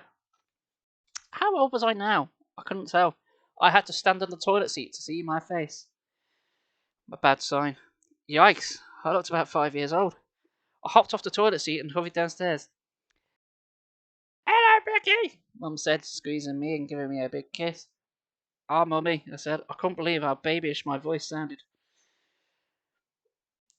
Dad sat at the kitchen table, drinking coffee. He put down his mug and held out his arms. Come give Daddy a big morning kiss, he said. I sighed and forced myself to turn into his arms and kiss him on the cheek. I've forgotten how many stupid little things kids have to put up with. I ran the kitchen to my little 5-year-old legs through the living room into the den and back into the kitchen. Something was missing. No, someone was missing. Tyra. Well, duh. Sit still for a minute, sweetie, Mum said, scooping me up and plopping me into a chair. Want some cereal? That sounded far more terrifying than it should do. Where's Tara? I demanded. Oh, Mum replied. Tara, I repeated. One glance at Dad. Dad shrugged. You know, I persisted. My little sister. Mum smiled. Oh, Tara, she said, seeming to understand at least. She glanced at Dad and mouthed. Invisible friend. Huh? Dad said out loud. He has an invisible friend? Mum frowned at him and gave me a bowl of cereal. What does your friend Sarah look like, Mickey? I didn't answer her. I was too shocked to speak. They didn't know who I'm talking about, I realised. Tara doesn't exist. She hasn't been born yet. For a brief moment, I felt a thrill. No Tara. I could go through this whole day without ever seeing, hearing, or smelling Tara the Terrible, and I don't have to do that voice anymore. How totally awesome. But then the real meaning of this thinking, one Webster kid had disappeared. I was next. After I finished my cereal, Mum took me upstairs to get dressed. She put on my shirt and pants and socks and shoes, but not my frog costume. She didn't tie the shoes, though. Okay, Becky, she said. Let's practice tying your shoes. Remember how we did it yesterday? She took my shoelaces in her fingers. As she tied them, chanted, The bunny hops around the tree and ducks under the bush, remember? Oh, there's ducks under a bush. Let's go find them. Ducks! Hooray! This is getting better and better. First cookies, now ducks. She sat back to watch me try to tie my other shoe. I could tell by the look on her face she didn't expect me to get very far. I bent over and easily tied the shoe. I didn't have time to fool around with this stuff, and if you think I was going to make a joke just because it said bent over, then no. I'm far, far, far too above that. Anyway, let's get back to the book. Come on, Mum, let's get going, I said, straightening up. Mikey, she cried. You did it! You tied your shoe for the first time! She grabbed me and hugged me hard. Wait till I tell Daddy! Terrifying. I followed her downstairs, rolling my eyes. So I tied my shoe. Big deal. Oh no! Mum called. Mickey tied his shoe! All by himself! Hey! Dad cried happily. Held up one hand so I could slap him 5.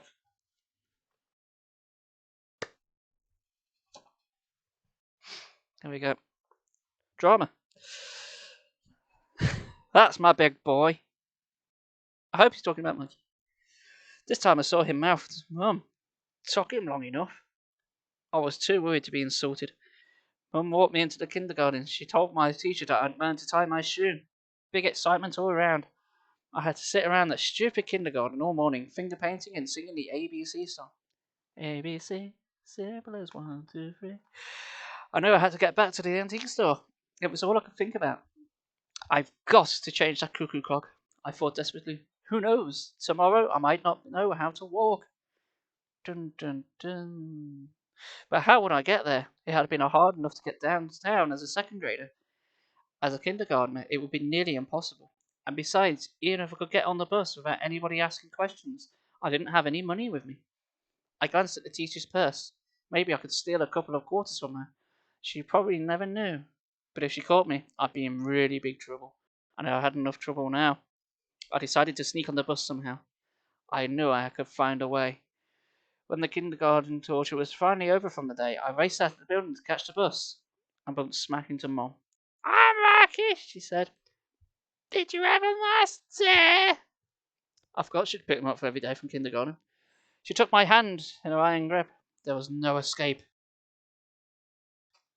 Tension. Oh, that's the end of the chapter. Chapter 18.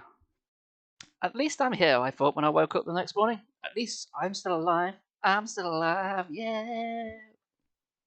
And then Pearl Jam happened. But I'm 4 years old. Time is running out.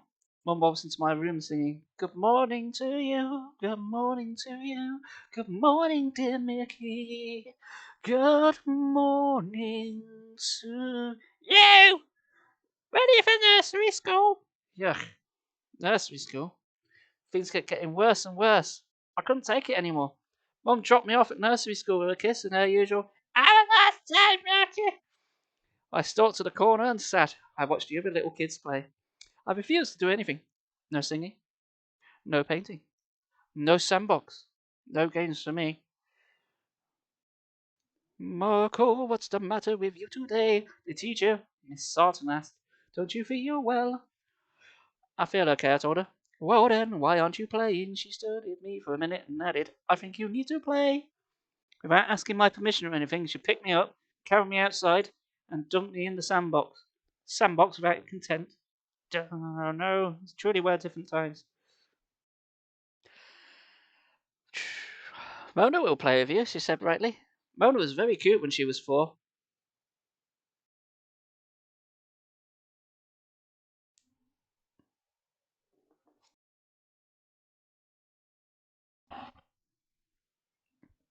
I wish this was whiskey. No, I don't. Fucking hate whiskey. Uh, Mona didn't say anything to me. She concentrated on the standing glue she was building. At least I think it was supposed to be an igloo. It was round anyway. I started to say, let's ruin this book. I no longer feel for our protagonist. It was round anyway. I started to say hi to her, but suddenly felt shy. Then I caught myself. Why should I feel bashful with a 4-year-old girl? Please stop. I might just skip this chapter. Anyway, I realised she hadn't seen me in my underwear yet. You're making it worse. That won't happen for another 8 years. "Hi, Mona," I said. I cringed when I heard the babyish nursery school voice that came out of my mouth, but everyone else seemed to be used to it. Mona turned up her nose. "Ew," she sniffed. "A boy. I hate boys." "Yes. Good. Keep that attitude, Mona." "Well," I squeaked in my little boy voice, "if that's the way you feel, forget I said anything." Mona stared at me now, as if she didn't quite understand what I had said. "You're stupid," she said, and called the police. Rightly so. I shrugged and began to draw swirls in the sand with my chubby little finger. Mona dug a moat around her sanding glue. Then she stood up. "Don't let anybody slash my sandcastle," she ordered. So it wasn't an igloo. I guess I was wrong. "Okay," I agreed. "Let's just focus on the igloo. Focus on the igloo and everything will be fine." She toddled away. A few minutes later she returned, carrying a bucket. She carefully poured a little water into her sandcastle moat. She jumped the rest of my head. "Stupid boy," she squealed, running away. Good. Good self-defense. Excellent. I rose and shook my wet head like a dog. I can't do it fast with a headset on, sorry. I felt a strange urge to burst into tears and run to the teacher for help, but I fought it. Mona stood a few yards away from me, ready to run. "Nyeh, nyeh," she taunted. "Come and get me, Mikey." I pushed my wet hair out my face and stared at Mona. "You can't catch me," she called.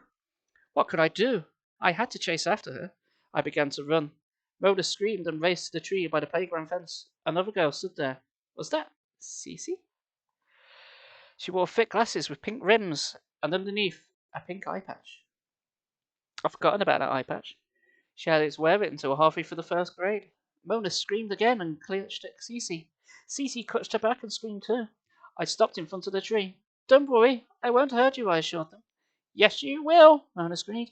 "Help!" I sat down on the grass to prove I didn't want to hurt them. "He's hurting us! He's hurting us!" the girl shouted. They unclutched their hands and jumped on top of me. Ow! I cried. Hold his arms, Mona ordered. Cece obeyed. Mona started tickling me under the arms. It's a short... It's a slight hop between tickling and frog suits, really, isn't it? That's how it starts. What the fuck am I on about? Stop it, I begged. It was torture. Stop it. No, Mona cried. That's what you get for trying to catch us. I didn't. I had trouble getting the words out while she tickled me. I didn't try to. Yes, you did, Mona insisted. I'd forgotten that Mona used to be so bossy. It made me think twice. If we ever make it back to my real age, I thought maybe I won't like Mona so much anymore. Please stop, I begged again. Trying. Failing. I'll stop, Mona, I said, but only if you promise something. What? You have to climb that tree. She pointed to the tree by the fence. Okay. I stared at the tree. Climbing it wouldn't be such a big deal. Okay, I agreed. Just get off me.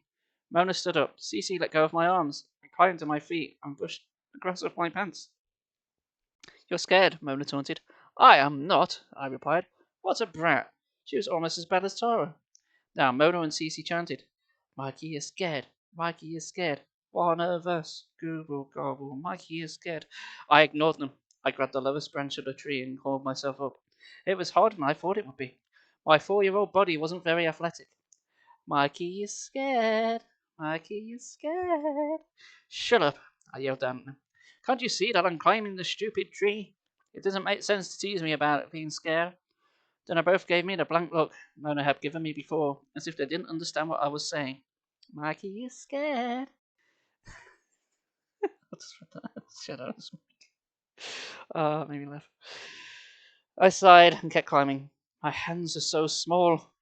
It was hard to grip the branches. One of my feet slipped. Then a terrible thought popped into my head. Wait a minute. I shouldn't be doing this. Isn't nursery school the year I broke my arm? Yow! Then he turned into a cat. Chapter 19. The saga continues. Morning again. I yawned and opened my eyes. I shook my left arm. The one I broke climbing the stupid tree the day before. The arm felt fine. Perfectly normal. Completely healed. I must have gone back in time again, I thought. That's the good part about this messed up time thing. I didn't have to wait for my arm to heal. I wondered how far back I went. The sun poured in through the window of Tara's, or my room. It cast a weird shadow across my face. A striped shadow. I tried to roll out of bed. My body slammed against something. But what was it? I rolled back to look. Bars. I was surrounded by bars. Was I in jail? I tried to sit up so I could see better. It wasn't as easy as usual. My stomach muscles seemed to have grown weak. At last I managed to sit up and look around. I wasn't in jail. I was in a crib. I was in MTV's crib. The most horrifying thing known to man. I ended my life right there. Oh wait, no, not that kind of crib. Crumpled up beside me was one yellow blankie with the embroidered duck on it. Ducks! I sat beside a small pile of stuffed animals. I was wearing a tiny white undershirt and... Oh no. I shut my eyes in horror. It can't be. Please don't let it be true. No, that's impossible. I prayed. I opened my eyes and checked to see if my prayer had come true. It hadn't. I was wearing diapers. No, I'm not. Thank God for that. Diapers? How young am I now? How far back in time did I go, I wondered. Are you wet, Becky? Mum came into the room. She looked pretty young. I didn't remember ever seeing her this young before. Did you get lots of sleep, sweetie pie? Mum asked. She clearly expected no answer from me. Instead, she shoved a bottle of juice in my mouth. Ugh, a bottle? I put it out of my mouth and clumsily threw it down. I don't know, sitting on your back in bed, fed through a bowl, doesn't sound too bad to me. Mum picked it up. No, no, she said patiently. Bradley Samaki, drink your bottle now. Come on. She slid it back into my mouth. I was thirsty. So I drank the juice. Drinking from a bottle wasn't that bad, once you get used to it. Mum left the room. I let the bottle drop. We need something for dramatic effect, don't we? Let the bottle drop. There we go.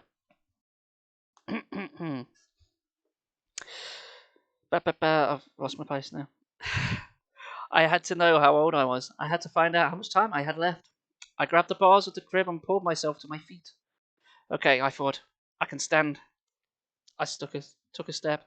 I couldn't control my leg muscles very well. I toddled around the crib. I can walk, I realised. Unsteadily, but at least I can walk. I must be about 1 year old. Then and fell just then, and then banged my head against the side of the crib. Tears welled in my eyes. I started wailing, bawling. Mum ran into the room. What's the matter, Marky? What happened? She picked me up and started patting me on the back. I couldn't stop crying. It was really embarrassing. What am I going to do now? I thought desperately. In one night, I went back in time 3 years. I'm only 1 year old now. How old will I be tomorrow? A little shiver ran down my tiny spine. I've got to find a way to go. You make time go forward again. Today, I told myself. But what can I do? I'm just a poor boy from a poor family. I'm not even in nursery school anymore. I'm a baby. Chapter 20. Mum said we were going out. She wanted to dress me. Then she uttered the dreaded words. I bet you know what's bothering you, Mikey. You probably need your diaper changed. No, I cried. No! Oh, yes you do, Mikey. Come on. I don't like to think about what happened after that. I'd rather black out of my memory. I'm sure you understand. When the worst was over, Mum plopped me down in a playpen. More bars, while she bustled around the house. I shook a rattle. I batted at the mobile hanging over my head. I watched it spin round, right round like a record baby. I pressed buttons on a plastic toy. Different noises came out when I pressed different buttons. A squeak, squeak, a honk, honk, a moo. I was bored out of my mind. Then Mum picked me up again. She bundled me into a warm sweater and a dopey little knit cap. Baby blue. I want to say Daddy, she cooed at me. Want to see Daddy and go shopping? Dada, I replied. I planned to say, if you don't take me to Anthony's Antiques, I'll throw myself out of this crib and crack my head open. But I couldn't talk. It was so frustrating. Mum carried me to the car. She strapped me into a baby seat in the back. I tried to say, it's not so tight, Mum. It came out. No, no, no, no, no.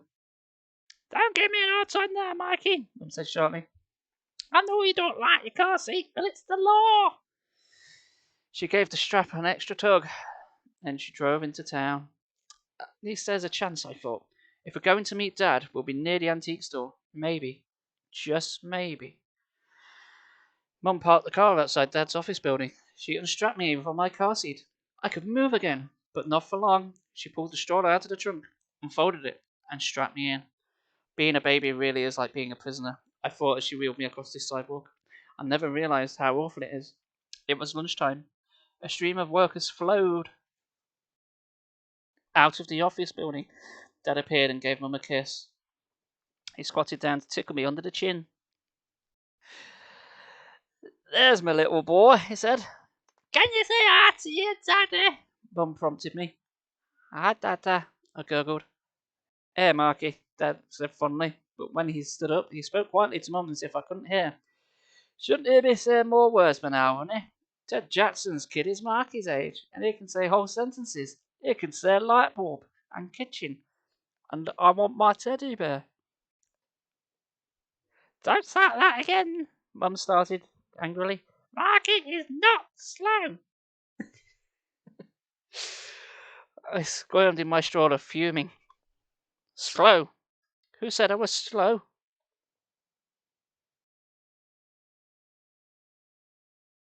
I'm not slow.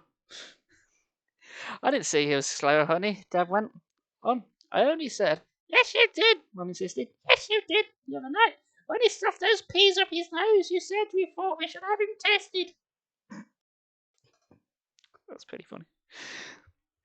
I stuffed peas up your nose? I shuddered.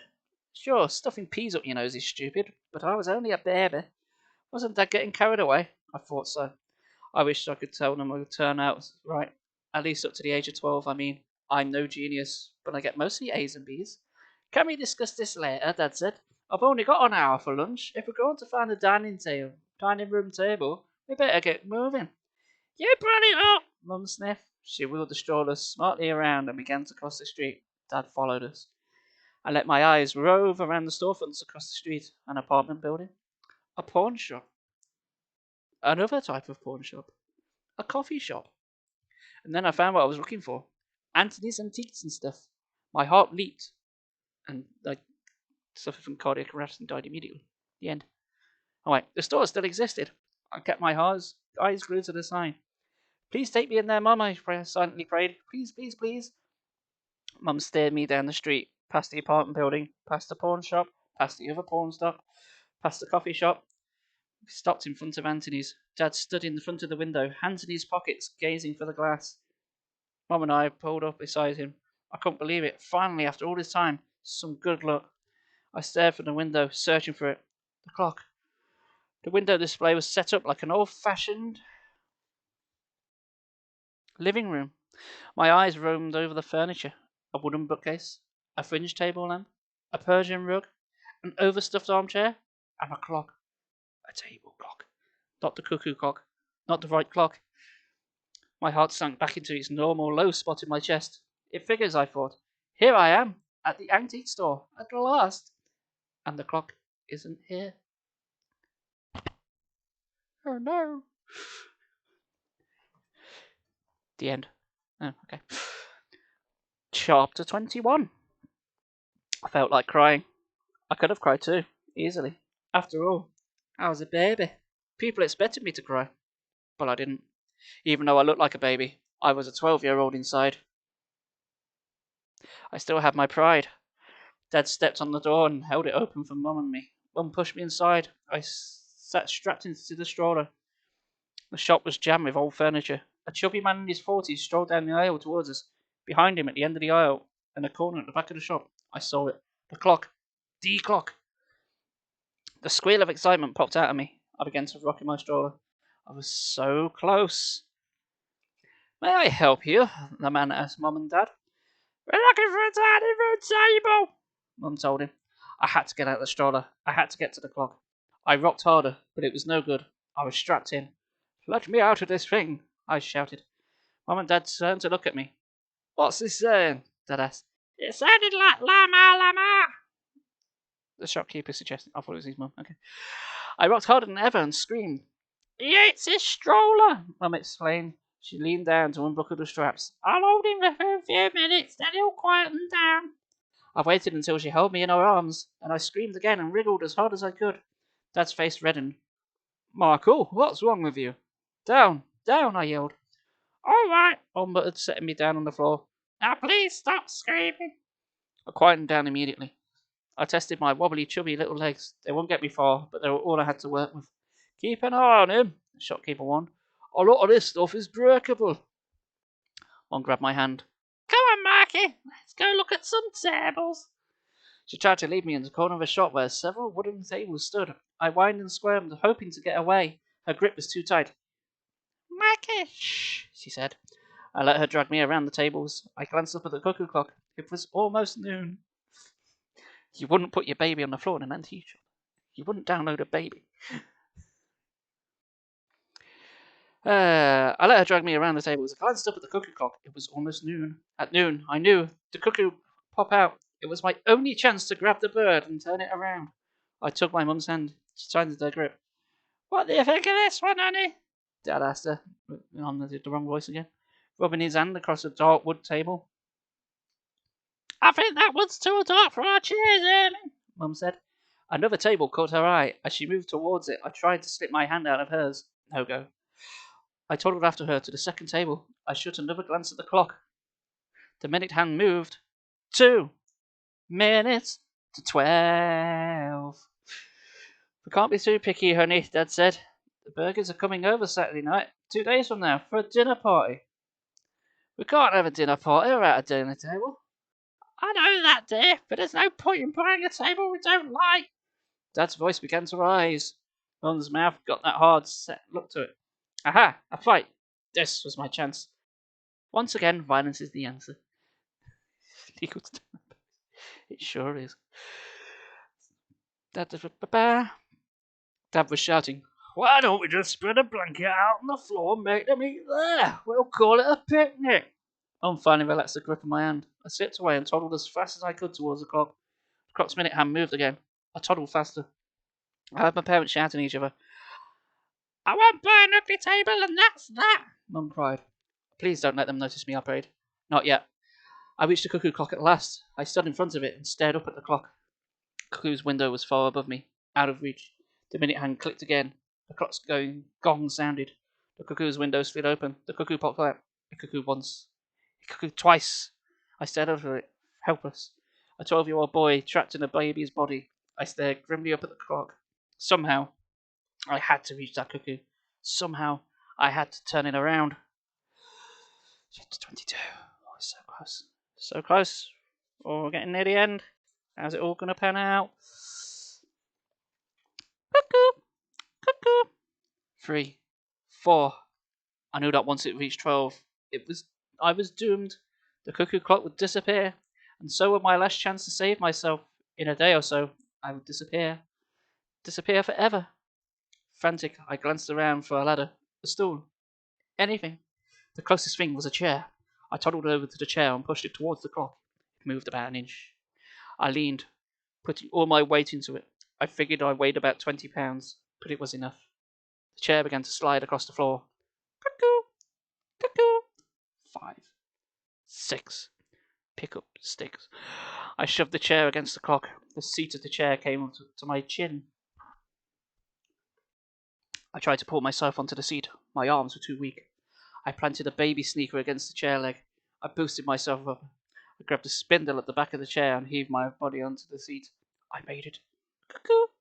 Cuckoo! 7, 8. I got to my knees. I got to my feet. I reached up to grab the cuckoo. I stretched as tall as I could. Cuckoo! Cuckoo! 9, 10. Reaching. Then I heard the shopkeeper sound. Somebody grab that baby!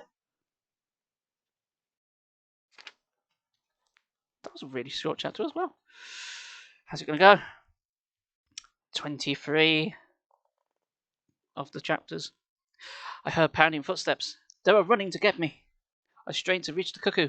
Just another inch. Cuckoo! 11. Mum grabbed me. She lifted me up. For 1 second, the cuckoo flashed within my reach. I grasped it. I turned the head around. Cuckoo! 12. The cuckoo slid back into the clock, facing the right way. Forward. I wriggled out of Mum's arms, landing on the chair. Mickey, what's got into you? She cried. She tried to grab me again. I dodged her. I reached around to the side of the clock. I saw the little dial that told the year. I felt for the button that controlled it. I could just reach it. Standing on the chair, I slammed my hand on the button. I could really do some sound effects. Carefully, watching the years whiz by, I heard the shopkeeper yelling, Get up, baby, away from my clock. Mum grabbed me again, but I screamed. I screamed so loudly, it startled her. She let her hands drop. Marky, let go of that, Dad ordered, in Mum's voice. I took my hand off the button. The dial showed the right year, the present year, the year I turned 12. Mum made another grab for me. This time, I let her pick me up. It doesn't matter what happens now, I thought. Either the clock will work, and I'll go back to being 12 again, or else it won't work, and then what? Then I'll disappear. Vanish in time, forever. I waited. I'm so sorry, Dad said to the shopkeeper. I hope the baby didn't damage the clock. The muscles in my neck tensed. Nothing was happening. Nothing. You get nothing. You lose. Good day, sir. I waited another minute. The shopkeeper inspected the clock. Everything seems okay, he told Dad. But he changed the year. I'll have to change it back. No, I wailed. No, don't. The boy could use a little discipline, if you ask me, the shopkeeper said. Don't like where this is going. He reached his hand round the back of the clock and started to set back the year. Is this the final chapter? Yes, it is. How's it all going to end? Are you on the edge of your seats? I could sit at the edge of my seat. That's a bit close. Let's not bother. Chapter 24.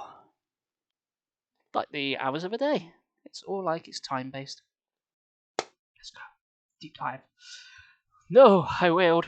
No! That's it, I realised. I'm doomed. I'm a goner. But the shopkeeper never touched the button. A bright light flashed. I felt dizzy, stunned. I blinked. And blinked again. Several seconds passed before I could see anything. I felt cool, damp air. I smelt a musty odour. A garage smell. Marco, do you like it? Dad's voice. I blinked.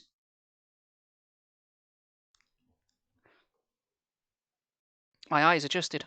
I saw Dad and Mum, looking older, looking normal. We were standing in the garage. Dad was holding a shiny new 21-speed bike. Mum frowned. Michael, are you feeling alright? They were giving me the bike. It was my birthday. They were giving him Mona. What? The clock worked. I brought myself back to the present. Almost to the present. Went to my 12th birthday. Close enough.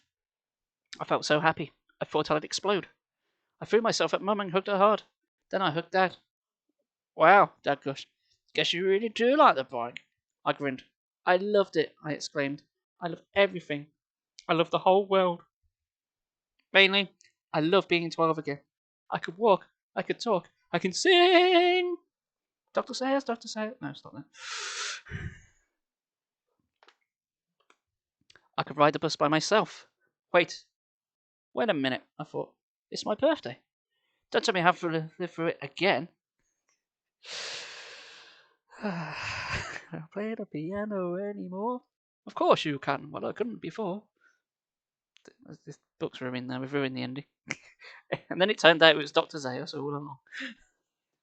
That makes no sense. Who cares? Anyway, I twist my shoulders and steel myself for a horrible day to come. It's worth it, I told myself. It's worth it if it means time will go forward again, the way it's supposed to.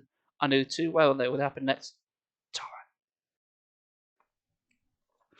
She'd try to get on my bike. The bike would fall over and get scratched. Okay, Tyra, I thought.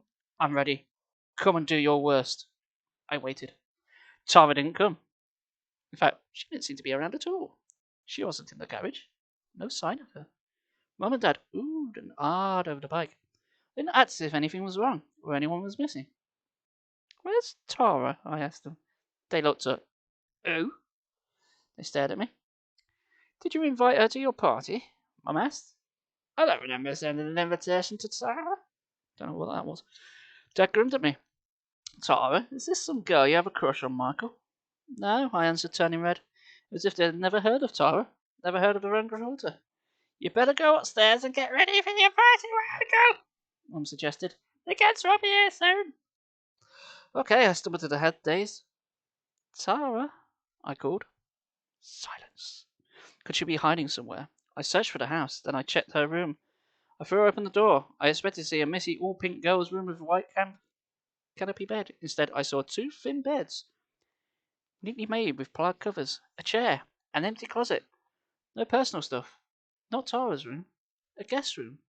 Wow, I was amazed. No Tara. Tara doesn't exist. How did that happen? I wandered into the den, looking for the cuckoo clock. It wasn't there. For a second, I felt a shock of fear. Then I calmed down. Oh yeah, I remembered. We don't have the clock yet. Not on my birthday. Dad bought it a couple of days later. But I still don't understand. What happened to my little sister? Where was Tara? My friends arrived for the party. We played CDs and ate tortilla chips. Cece pulled me into a corner and whispered that Mona had a crush on me. Wow, I glanced at Mona. She turned a little pink and glanced away shyly. Tara wasn't there to embarrass me. It made a big difference. My friends all bought presents. I actually opened them myself. No Tara to open my presents before I get them.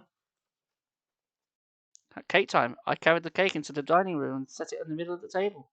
No problem. I didn't fall and make a fool of myself, because Tara wasn't there to trip me. It was probably the greatest birthday party I'd ever had. It probably was the greatest day I'd ever lived, because Tara wasn't there to ruin it. I could get used to this, I thought. A few days later, the cuckoo clock delivered to our house. Isn't it great? Dad gushed as he had his first time.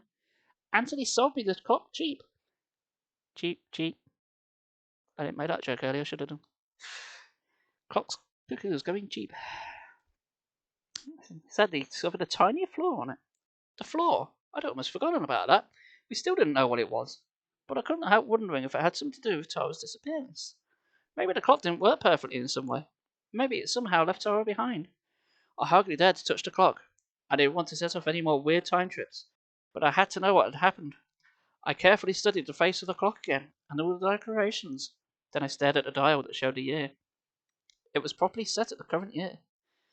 Without really thinking about it, I scanned 12 places down the dial to find the year I was born. Last page. Are you excited? There it was. Then I scanned my eyes back up to the dial.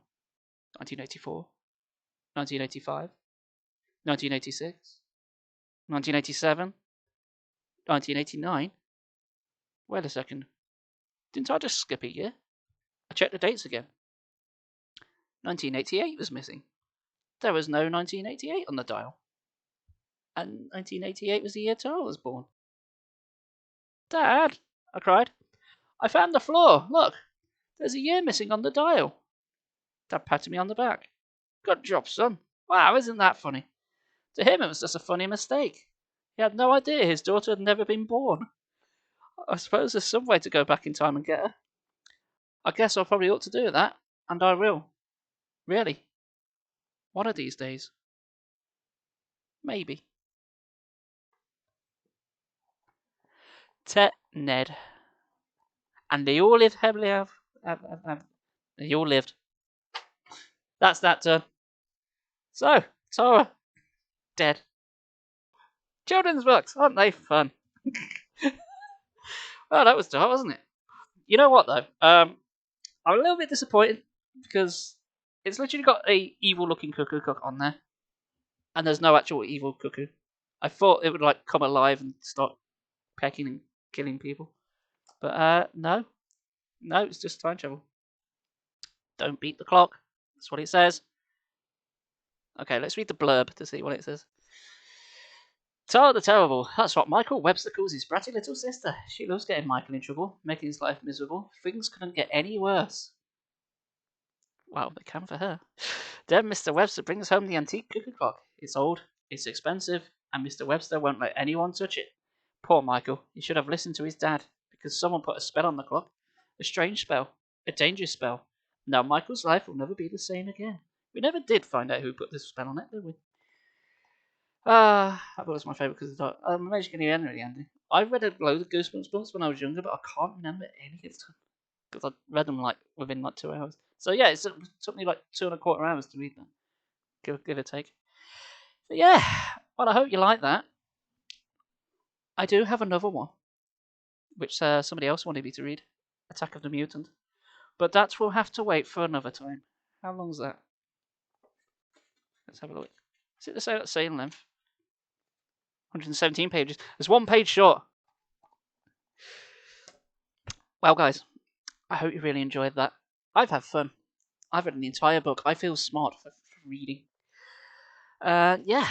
So, that was more important.